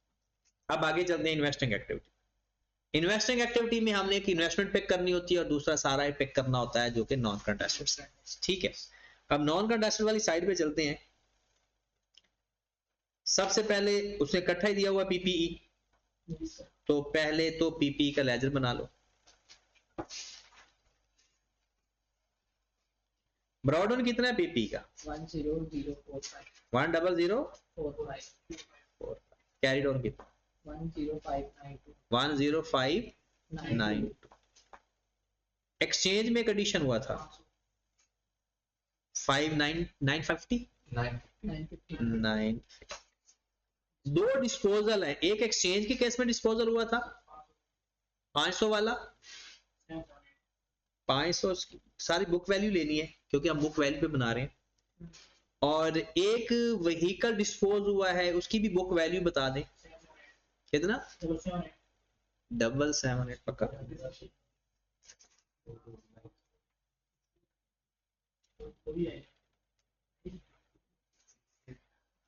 एक तो ये बुक वैल्यू वाला एसेट बेचा, और फिर ये ड्यूरिंग द ईयर व्हीकल उस गेन था 3000, 1500 उसकी बुक वैल्यू थी 15000, तो हमने 15 लिखना है क्योंकि हमने 1000 में कर रहे हैं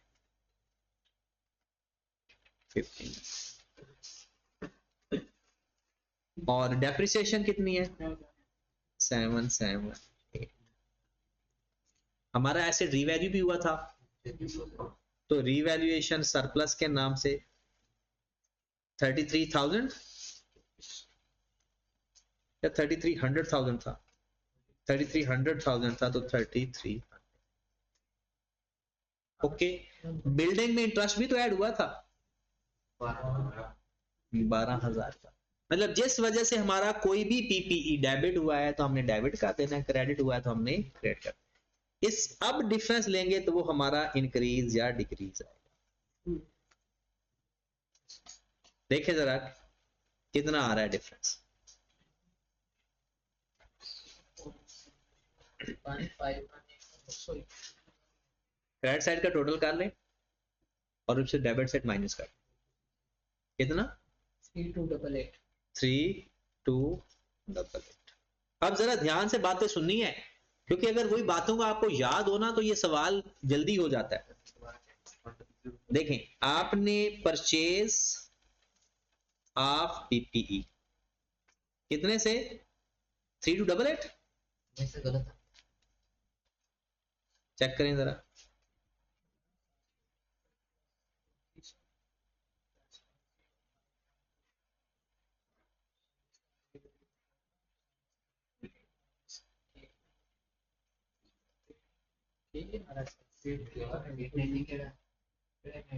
सेवन फोर सेवन एट आ रहा है। 7719 500 प्लस 15 प्लस 778 प्लस 3300 इनका टोटल 1518 प्लस 10592 1518 1518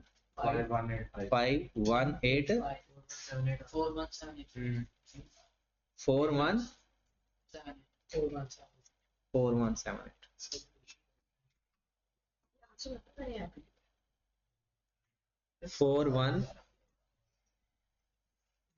अच्छा, अब कैश पेड इन एक्सचेंज, आपको पता है एक्सचेंज का अलग से कैश लिखते होते हैं। कितना पे किया था? 350। फिर दो, एक डिस्पोजल है, कैश फ्रॉम डिस्पोजल 1800 का था, 1800 था या 18 था? 18,000 है ना, तो 18 लिखेंगे। और कहां से? इन्वेस्टमेंट में, शॉर्ट टर्म इन्वेस्टमेंट भी तो इधर ही लिखने लगे हैं। 500 से 750 purchase of investment 250। Rental income 184 add हो जाएगी। गवर्नमेंट ग्रांट का लेजर बनाना पड़ेगा। पीपी हो गया, कैश पेड एक्सचेंज वाला भी हो गया, कैश पेड पीएपी हो गया, इन्वेस्टमेंट भी हो गई, रेंटल इनकम भी होगी, गवर्नमेंट ग्रांट रिसीव्ड। उसका लेजर बनाने का तरीका वही पुराना होता है, गवर्नमेंट ग्रांट का दोनों ब्रॉड ऑन इधर एसओपीएल और कैश, ये गवर्नमेंट ग्रांट का फिक्स लेजर है। किसी भी जो लायबिलिटी का लेजर होता है वो ऐसा ही होता है, किसी भी, ये अनअर्न्ड इनकम वाला लेजर होता है, एडवांस इनकम वाला, क्योंकि पैसे पहले मिल जाते हैं, हम ऐसा ऐसा उसको अमोर्टाइज कर रहे होते हैं। तो ब्रॉड ऑन कितना है इसका, प्लस कर ले दोनों को 80, कैरिड ऑन कितना है 104, और इनकम में कितना लिखा है 25,000, तो 25 आ जाएगा। और गवर्नमेंट ग्रांट मिली कितनी कैश 49, ये हमारे पास आ जाएगा गवर्नमेंट ग्रांट रिसीव इनफ्लो के तौर 49। इन्वेस्टमेंट प्रॉपर्टी का भी कुछ है, इन्वेस्टमेंट प्रॉपर्टी का भी लेजर बना, ब्रॉड ऑन कितना है इन्वेस्टमेंट प्रॉपर्टी का 1000, कैरिड ऑन कितना है, फेयर वैल्यू लॉस कितना है 646, क्लोज करेंगे कैश आ जाए 846, परचेज ऑफ इन्वेस्टमेंट ग्रांट नहीं, वो इन्वेस्टमेंट प्रॉपर्टी के लिए हमें मिलती है, इन्वेस्टिंग एक्टिविटी के लिए। लेकिन हमें कहीं से फाइनेंस फाइनेंस हुआ है, फाइनेंस मिला है, बट ये इसकी जो मेन नेचर वो कहते हैं ना, जो हमने तो उसको फॉलो करना जिसको स्टैंडर्ड में जिसने कैटेगराइज कर दिया, तो गवर्नमेंट ग्रांट को इन्वेस्टिंग एक्टिविटी में कैटेगराइज करता है। अगर ये एसेट के लिए होती है, रिलेटेड टू एसेट हो ना तो इन्वेस्टिंग एक्टिविटी, और रिलेटेड टू इनकम हो तो फिर ये ऑपरेशन में ले जाता है, ऑपरेटिंग एक्टिविटी। हाँ जी, इन्वेस्टिंग एक्टिविटी का क्या आ गया जनाब, इन्वेस्टमेंट प्रॉपर्टी खरीदी कितना 846, ये खरीदा है तो आउटफ्लो। चलें जी, यहां से आप शुरू कर दें। शॉर्ट टर्म इन्वेस्टमेंट हमने कर दिया, ये purchase of short term 4178 negative, 350 negative, 18 positive, 250 negative, 184 और 49 पॉजिटिव, और 846 negative.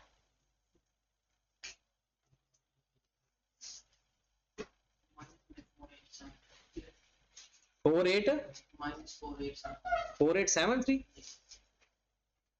Outflow, net cash flow from investing, net cash flow from investing.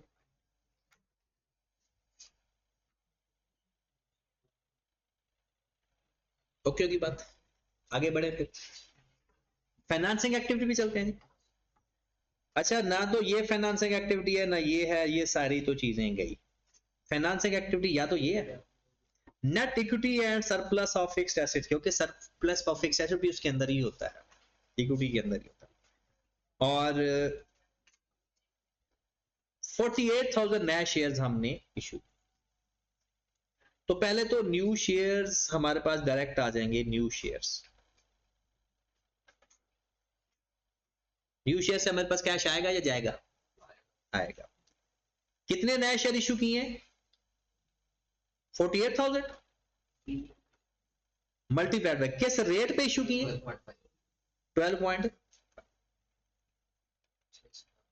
कितना 600 पूरा 600। ओके होगी बात। उसके बाद हम ये देखते हैं कोई ड्राइंग्स डिविडेंड तो नहीं है ऐसा वैसा, या कोई और इसके अलावा भी शेयर इशू तो नहीं हुए, तो वो हम देख लेते हैं। आप शेयर कैपिटल का लेजर बना रहे, ब्रॉड ऑन कितना है शेयर कैपिटल और फिक्स्ड एसेट्स का 11,100, और कैरिड ऑन कितना है 11,556, 11,556। कितना नया कैश आया 600। प्रॉफिट कितना था, पैट आता है ना यहाँ पर, तो वो तो गिवन है क्वेश्चन के अंदर 3156 3156। रिवैल्यूएशन सरप्लस डेबिट कितनी, क्योंकि सारा इक्विटी इधर ही आना है, 30 खाली हो जीरो आ गया। गया। इसका मतलब है नो डिविडेंड, नो ड्राइंग और कुछ भी नहीं, ठीक है। चलो जी ए प्लस बी प्लस सी करो, फिर ए प्लस बी प्लस सी करो जरा। लोन शॉन तो नहीं था कोई, बैंक ओवरड्राफ्ट है, लोन नहीं।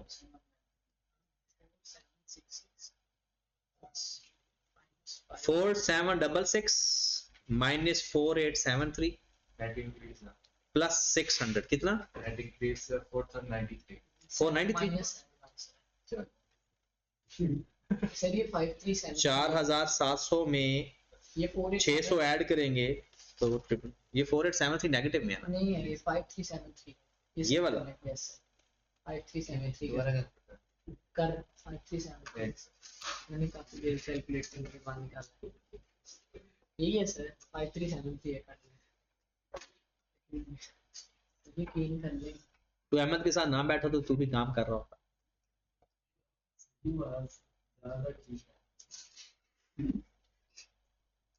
क्या ठीक है, क्वेश्चन सारा ही ठीक है, जवाब ठीक होना चाहिए, क्वेश्चन ठीक होता है। 5623 कितना, 5623 हेलो 5373 ओ यार क्या हो गया आप लोगों को, ये देखिए सर -417 है, -350 -250 -846 +18 +184 +49 माइनस -537 माइनस 846 भी गया नहीं सर अब नहीं है 5373 कितना, 5373 5353 चलो -7 चलो 4766 माइनस 575373 प्लस 600 कितना आ गया, -7 पूरा -7। ओपनिंग इसमें ऐड करेंगे। अब ओपनिंग कौन कौन सी वैल्यू लेनी है, आए जरा। एक तो बैंक ओवरड्राफ्ट पड़ा हुआ है यस सर और कैश एट बैंक पड़ा हुआ है।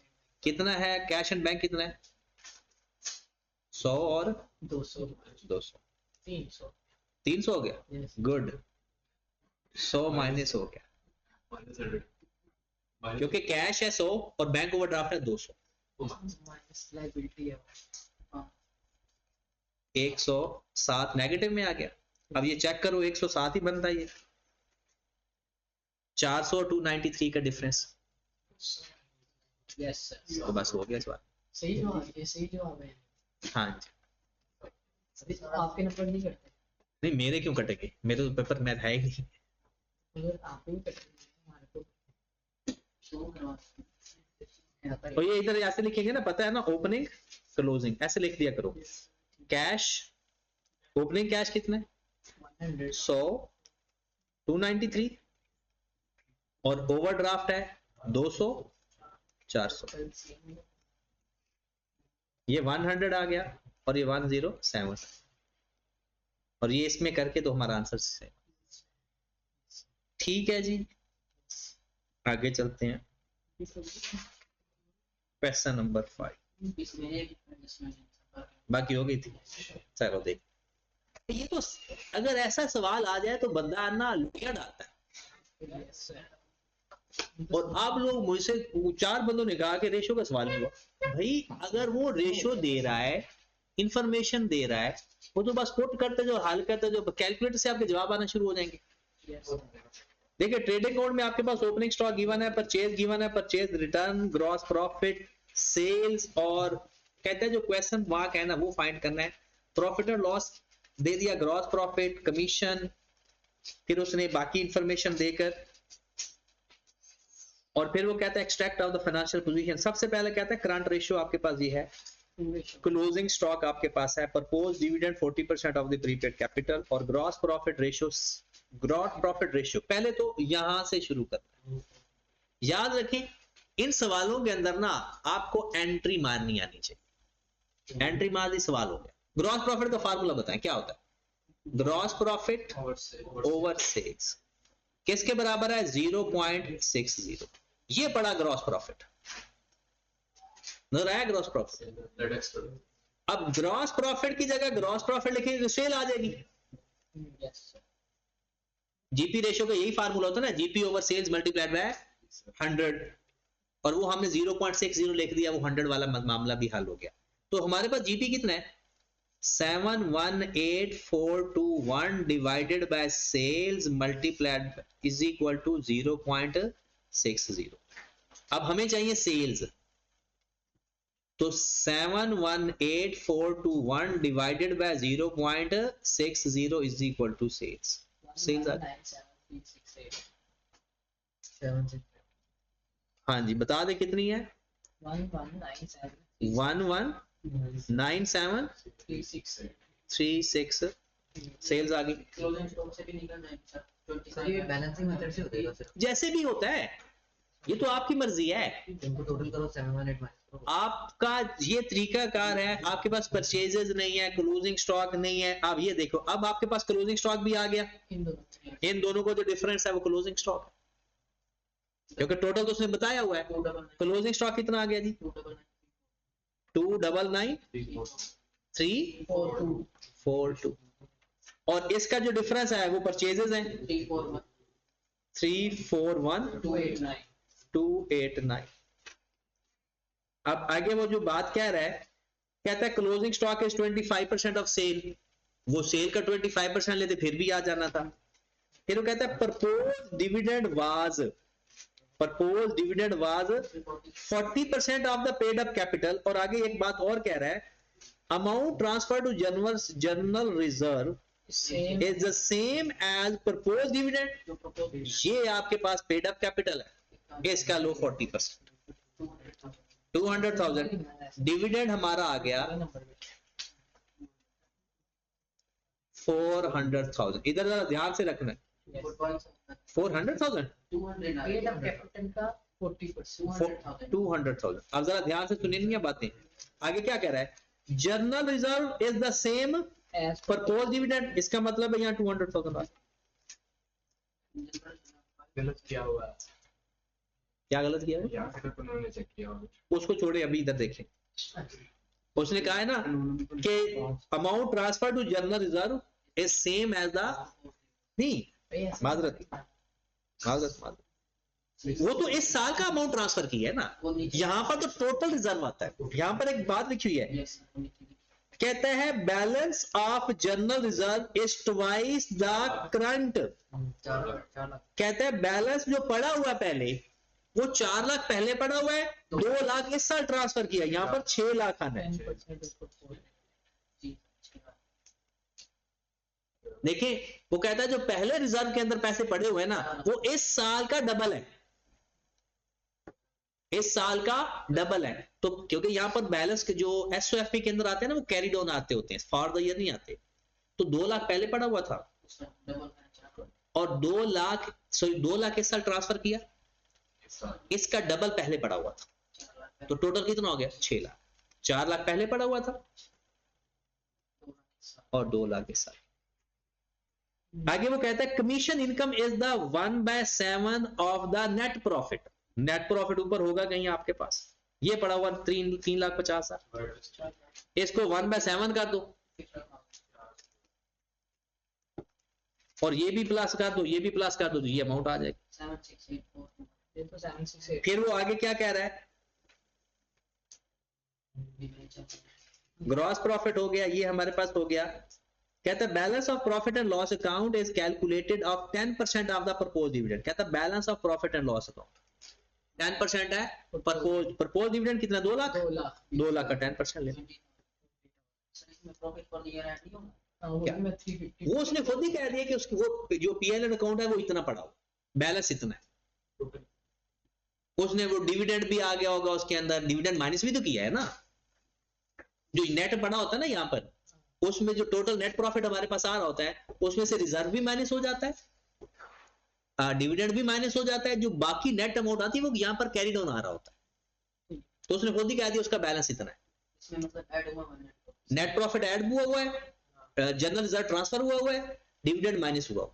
तो हमने नेट प्रॉफिट ऐड कर दिया था, डिबेंचर कितना बच गया होगा, इनका डिफरेंस ले लिया। इसका डिफरेंस तो अभी नहीं आएगा ना, क्योंकि अभी हमारे पास टोटल है, अगर टोटल होगा तो फिर उसमें से माइनस कर देंगे तो फिर हमारे पास डिबेंचर आ जाएगा। अब यहां पर आ जाते हैं, स्टॉक आ चुका है आपके पास, स्टॉक कितना है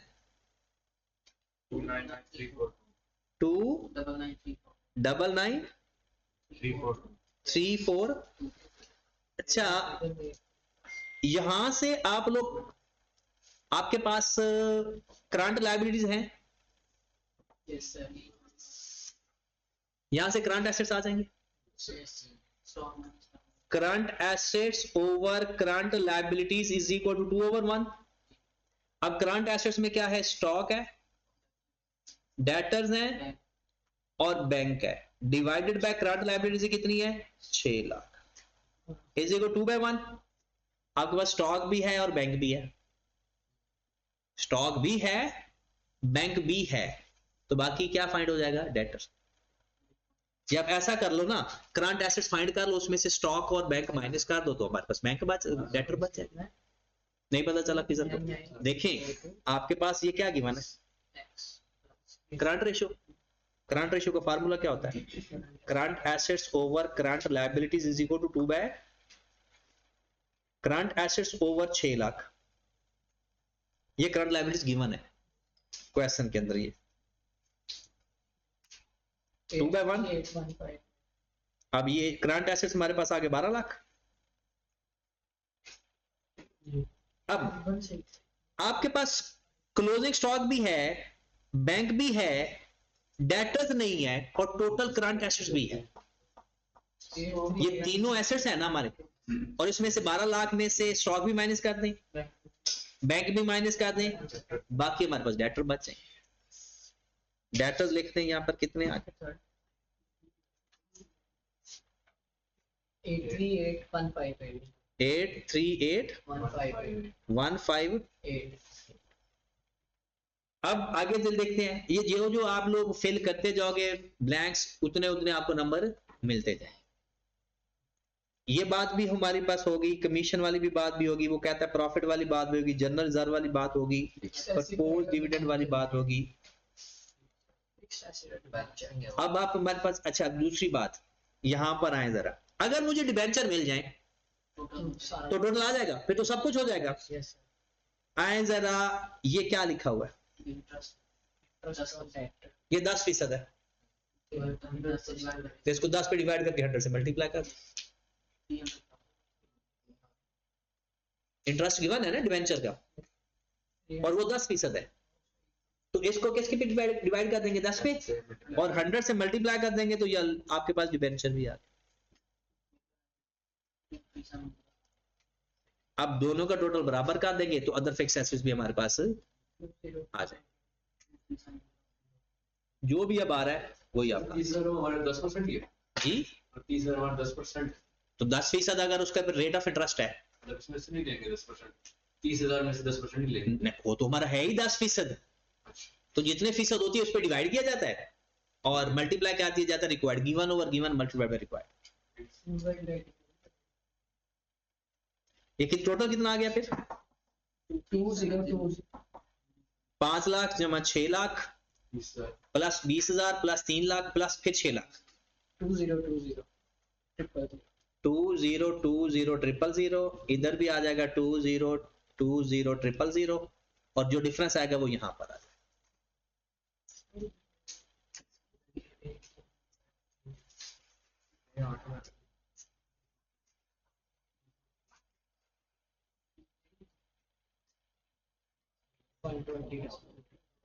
जो भी अब आ रहा है वो आपने देख लिया। इसका दूसरा क्वेश्चन इससे भी ज्यादा आसान था। अच्छा, उसने कहा था कंस्ट्रक्ट, वैसे ये पेपर में आपको नहीं आएगा कि फाइनेंशियल पोजीशन कंस्ट्रक्ट करने की बात नहीं आएगी, वो ये कहेगा एसेट फाइंड करके दो, ये करवा सकता है, वो पूरी कंस्ट्रक्शन नहीं आएगी, लेकिन हम बना सकते हैं।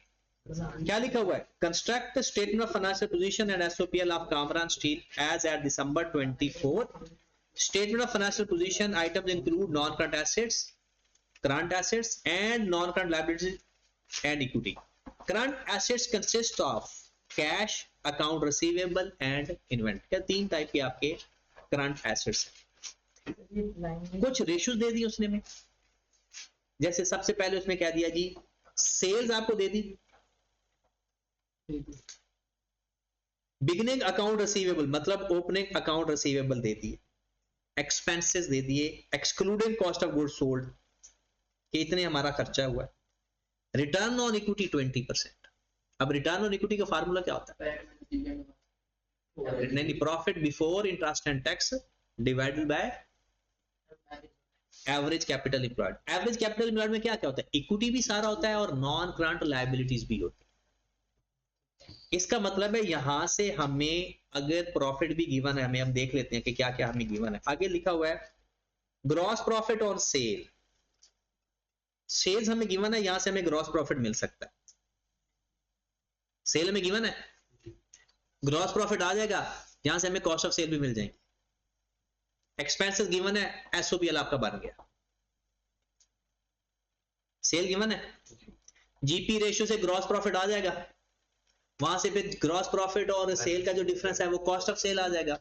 तो अगर मैं यहां पर अपना वो बनाऊं sale less cost of sale gross profit less other expense, ये चीजें तो मुझे मिल चुकी हैं. सेल्स कितनी गिवन है? 1 मिलियन.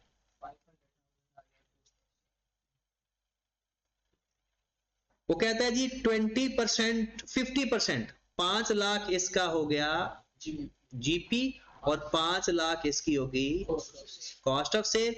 और कहता है other expenses excluding 4 lakh 50 lakh. हमारा नेट प्रॉफिट कितना आ गया? क्योंकि अगर कोई और चीज इंफॉर्मेशन गिवन होगी तो लिख देंगे, वरना नहीं. आगे वो कहता है कि हमारे पास नॉन करंट एसेट्स हैं 3 लाख. ठीक है, आगे चलते हैं. डे सेल्स इन इन्वेंट्री, ये क्या है भला? Days sales in inventory, stock holding period. Stock holding period का फार्मूला क्या होता है? Stock holding period average stock over cost of sale multiplied by 360 is equal to 36. यहां से हमारे पास कॉस्ट ऑफ सेल भी हमारे पास है, स्टॉक एवरेज स्टॉक आ जाएगा. और आपको पता है अगर इंफॉर्मेशन मिसिंग हो तो जो क्लोजिंग स्टॉक होता है वही हमारा एवरेज स्टॉक होता है. तो स्टॉक आ गया हमारे पास, stock divided by 5 lakh multiplied by 360 is equal to 36.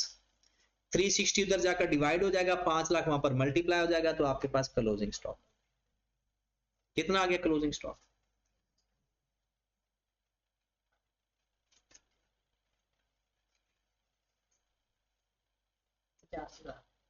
50,000. ये हमारा क्लोजिंग स्टॉक आ गया.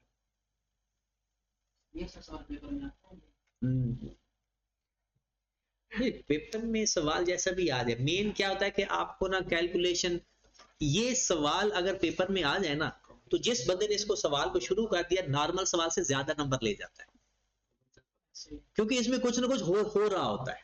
बिल्कुल बंदा स्टक नहीं होता. इसमें सिर्फ एक है डर, बंदा सवाल शुरू नहीं करता. अगर एक दफा ये शुरू कर दे तो मोर देन 50% आराम से नंबर इसमें आ जाते हैं. क्योंकि जो कुछ देखिए, अब आपका एसओपीएल बन चुका है, इसमें हमने किया क्या था? पूरा एसओपीएल बना लिया बगैर कुछ किए, आधे नंबर तो मिल गए. तो ये सवाल ज्यादा अच्छे सवाल होते हैं.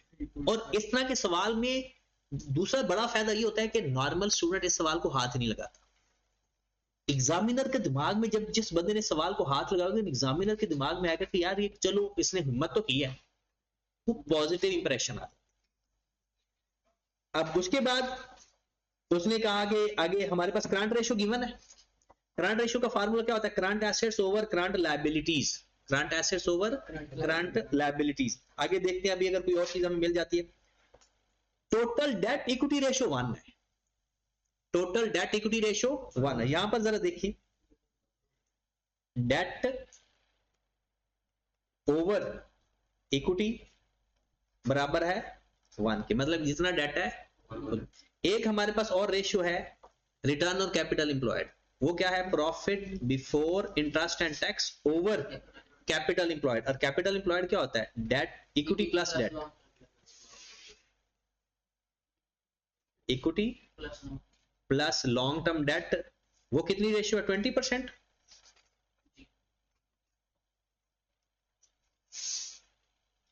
ठीक हो गया। अब अगर आप यहां पर देखें तो डेट और इक्विटी तो बराबर है, डेट और इक्विटी बराबर है। आगे चलते हैं, अकाउंट रिसीवेबल रेशियो हमें गिवन है, यहां से हमें क्या मिलेगा, रिसीवेबल मिल जाएंगे। क्या फार्मूला क्या होता है, sales over average debtors multiplied by is equal to 16। अब यहां पर हमारे पास सेल्स कितनी है, 1 मिलियन। ओपनिंग डेटर्स हमारे पास हैं, एवरी डेटर आते हैं opening plus closing divide by 2, तो यहां पर क्लोजिंग डेटर आ जाएंगे। क्या आ जाएंगे, क्लोजिंग डेटर। अब यहां पर देखें, वो कहता है जो आपके पास करंट एसेट्स है ना, वो कैश है, वो अकाउंट रिसीवेबल है, वो आपके पास इन्वेंट्री। ठीक होगी बात। देखिए मैंने ना जाना है एनपीओ के सवाल के ऊपर, इसका मैं आपको सॉल्यूशंस मैच करवाता जाता हूं ताकि हम पहुंचे एनपीओ के सवाल के ऊपर। इसका सॉल्यूशन कौन सा क्वेश्चन है ये, क्वेश्चन नंबर नहीं, मैं इसका ना सॉल्यूशन आपको मैच करवा देता हूँ। 5 का पार्ट बी, 5 का पार्ट बी यही है मेरे ख्याल में, नहीं ये वो है, ये 5 का पार्ट। ये देखिए यहां पर सिर्फ वर्किंग में दिखा देता हूं। सबसे पहले देखिए इन्वेंट्री को, यहां से आपने 50,000 इन्वेंट्री फाइंड कर लिया था। यस अकाउंट रिसीवेबल देखें, ये हमारा अकाउंट रिसीवेबल है, क्या फार्मूला क्या आपने लिखा था, same 1 million over average debtor. Average debtor में ओपनिंग डेटर्स आपको गिवन थे 50,000 प्लस X over 2 is equal to 16। इस फार्मूले से आप एक्स फाइंड कर लेंगे तो आपके पास क्लोजिंग डेटर आ जाएंगे। रिटर्न और इक्विटी में देखें, रिटर्न और इक्विटी में उसने क्या गिवन है आपको, 20%। उसने आपको ओपनिंग इक्विटी गिवन है 2,50,000, नेट प्रॉफिट वो आपने वहां से फाइंड करना है, profit before interest and tax, SOPL से वो फाइंड कर लिया था ना 50,000, 5 लाख डिवाइड बाय 4 लाख 50,000 50,000। ठीक है, तो यहां पर वो कहता है कि हमारे पास क्लोजिंग इक्विटी क्या आ गई, 3 लाख। ये सिंपल वो इक्विटी वाला फार्मूला लगाएं, आपका सवाल हो जाएगा। इक्विटी डेट, जितनी इक्विटी है उतना ही डेट। करंट लायबिलिटी कैसे आएगी, करंट रेशियो गिवन है तो current assets over current liabilities. तो उसने क्या किया, 3 लाख को, करंट लायबिलिटीज हमारे पास नहीं है, लॉन्ग टर्म डेट में 3 लाख में से 1.5 लाख माइनस कर दिया क्योंकि करंट लायबिलिटीज 1.5 लाख आ गई और टोटल लायबिलिटी कितनी है, 3 लाख। ठीक है, तो ये आपने एक नजर देख लेना, मैं सॉल्यूशन भी आपके साथ शेयर कर दूंगा। एमसीक्यू लिखने का तरीका सही बनेगी, एमसीक्यूज लिखने का तरीका 2 तरीकों से लिख सकते हो आप, या तो सारे नंबर देकर उसके आगे ये नंबर लिख दें और आगे ये आंसर लिखना है, आपकी मर्जी, नहीं लिखना आपकी मर्जी। लेकिन बहुत सारे बच्चों ने ना इनकी नंबरिंग जो जो उनको आता था वैसे नंबरिंग दे रहे थे, ऐसा नहीं करना। ठीक है, और दूसरा ये आंसर शीट में लिखना है, क्वेश्चन पेपर के ऊपर नहीं लिखना। अच्छा, ये आपका एक्सट्रैक्ट वाला सवाल हो गया, ये वाला तो लास्ट क्वेश्चन नंबर, सर ये क्वेश्चन नंबर 7 में 2 बातें थी बस, ये पूछते जाए, नहीं अभी टाइम आधा घंटा है। मैंने कहा ये इसके तो फार्मूले लगाने हैं, इसका सोल्यूशन आपने देखना है या मैं इधर ही बता दूं? बता दे सर। इसका जो IS-20 accounting disclosure presenting whole grant and other income in the statement of comprehensive income या deducted related expenses is the correct treatment. Grant related to income होगी क्योंकि एक्सपेंस से रिलेटेड की बात कर। Which of the expense changes from classified change in equity accounting policy कौन सा है? 5 से वेटेड एवरेज में जाना। पहले का ए ऑप्शन है, दूसरे का बी ऑप्शन। सर आखिरी आखिरी वाला 2 नंबर का था, कौन सा 2 नंबर का था? देख लेते हैं। और ये क्या है कि 1 January company purchase an asset 5 million against which is received the government grant 0.5 million. The company deducted the grant from the cost of the asset. It's the policy of the company to depreciate such assets using straight line method over 10 years. 1st January 21, the government grant become repayable due to non-fulfillment of condition. Repayment of grant will result in increase carrying value 0.5, expenses 0.4, carrying value 0.4 और expense beta. ये सबको सही है? Yes sir. या समझने की जरूरत है? Yes. Okay. Jazz Limited has borrowed 24 million to finance the building of factory. Construction is expected to take 2 years. The loan was drawn down and incurred on 1st January 2019 and work began. कब loan लिया? 1119 काम कब शुरू किया? 111319 And rupees 10 million of the loan was not utilized until 1st July 2019. So JL was able to invest it until needed. 8% उसको मिल गया, 8% on the loan and can invest surplus 6%. Calculate the borrowing cost to be capitalized for the year ended 31st December 2019. 14 lakh सबका यही है। Yes. करना क्या था भला? जिस दिन इसकी कैपिटलाइजेशन स्टार्ट करनी है ना, उस दिन इंटरेस्ट कैपिटलाइज होना है और उसी दिन से टेम्परेरी इन्वेस्टमेंट इनकम आनी। ठीक है, अब मुझे ये बताएं कि सबसे पहले आपने 24 मिलियन का लोन लिया और किस दिन से इसकी स्टार्ट होनी है कैपिटलाइजेशन? वो कहता है लोन लिया था 1 जनवरी को और काम शुरू किया था 1 मार्च को, और the loan was not utilised until 1 July 2019, मतलब उसमें से पेमेंट नहीं की, तो कैपिटलाइजेशन की डेट कब से स्टार्ट हो जाएगी? 1719 से। ठीक है, अब 1719 से लेकर कितना टाइम मतलब 6 महीने, तो 24 मिलियन का क्या लेंगे? 8% मल्टीप्लाइड में 6/12 कितना आता है? 0.96। 24 मिलियन का लेना है हमने 8% मल्टीप्लाइड बाय 6/12 कितना आ गया? 0.96 मतलब 96,100,000। डन। अब हमने ये देखने की हमारी टेम्परेरी इन्वेस्टमेंट इनकम कितनी है। आपने वो कहते हैं 8%, वो उसके बाद पेमेंट कितनी की है? पेमेंट बताई हुई है कोई? 8%। सर मार्च को बस इसमें से इन्वेस्टमेंट इनकम है। कहते हैं work begin rupees 10 million of the loan was not utilised. अच्छा, वो ये कह रहा है rupees 10 million of the loan was not utilised until 1 July 2009। 24 million लिया था, ये सवाल उल्टा हो गया।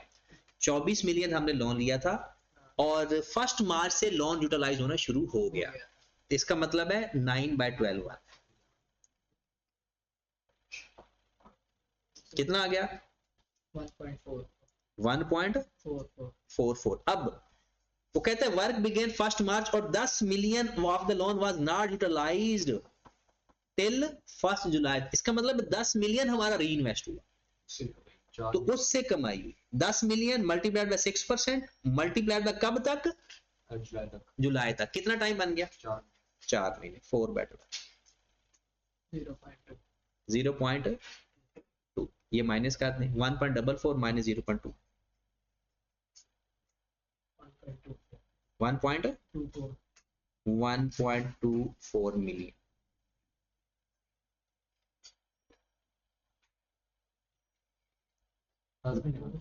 10 महीने बनते हैं।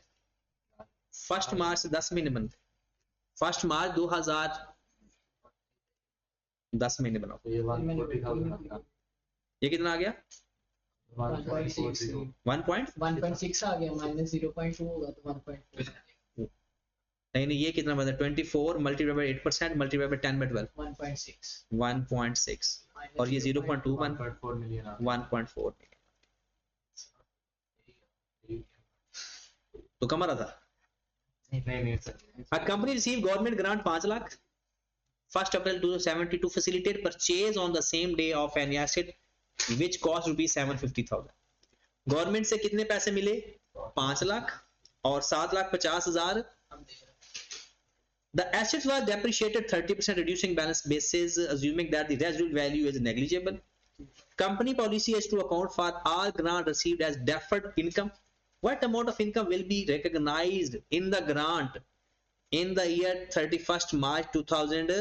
90 ये याद आया, ये किस तरह का सवाल है भला, रिड्यूसिंग बैलेंस वाला मेथड है। यस सर क्या करना है, सबसे पहले हमने उतने सालों की डेप्रिसिएशन ले लेनी है और एक टेबल बनाना है और फिर उतने उसकी अमोर्टाइजेशन कर देनी। तो वो उसकी उसने लाइफ बताई हुई है या नहीं? 30% नहीं तो डेप्रिसिएशन 30% रिड्यूसिंग बैलेंस मेथड है, फिर तो ये सिंपल हो जाएगा। यस सर अगर 30% है ना फिर ये सिंपल हो जाएगा।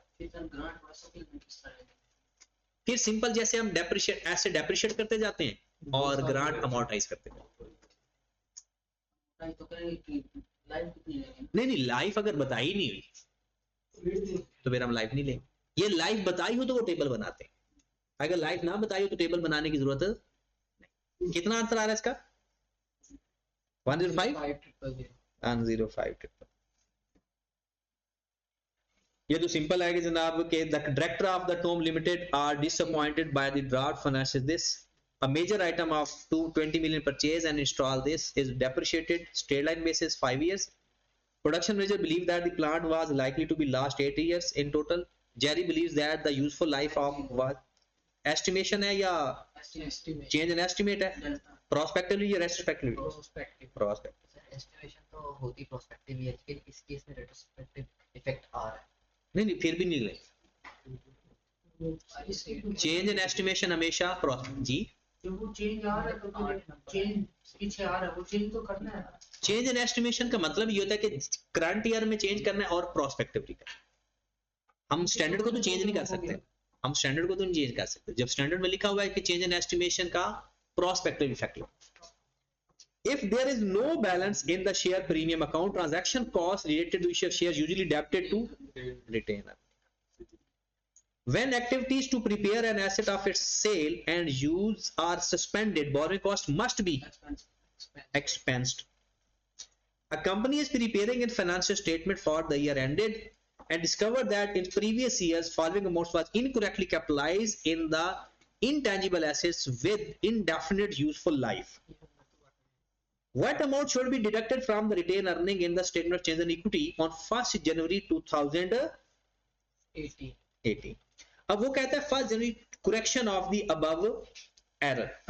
पहली बात तो यह है कि हमने गलती क्या हुई कि incorrectly capitalized in an intangible asset और with indefinite useful life। अब हमने 2018 में देखना है कि कितनी अमाउंट हमने रिवर्स करनी है। अब बताएं कितनी अमाउंट बनेगी?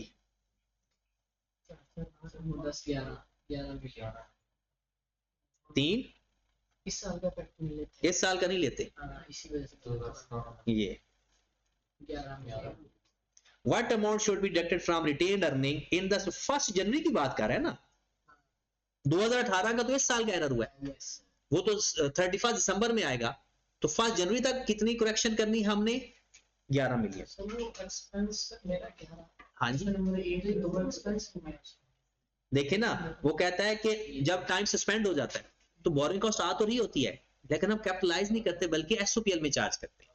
उन्होंने कहा सस्पेंस अगर सेल के लिए मतलब वो जरूरी है, कंपल्सरी होता है सेल। नहीं नहीं, वो कहता है prepared an asset for its sales या यूज आर सस्पेंडेड।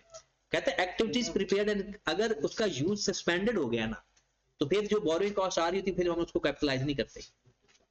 वो सस्पेंशन वो वाली नहीं है, वो जो आपने कहा था बादशाह वगैरह आ गया है। वो तो होता है कि प्रोसेस का हिस्सा हो, कंस्ट्रक्शन की प्रोसेस का हिस्सा हो, मैन्युफैक्चरिंग का हिस्सा हो, सेल एक्टिविटी का हिस्सा हो ना, वो नहीं, मैन्युफैक्चरिंग एक्टिविटी का हिस्सा हो सेल एक्टिविटी वाला एक्सपेंस। वो तो एक्सपेंसिव होना जब एसेट ही कंप्लीट हो गया।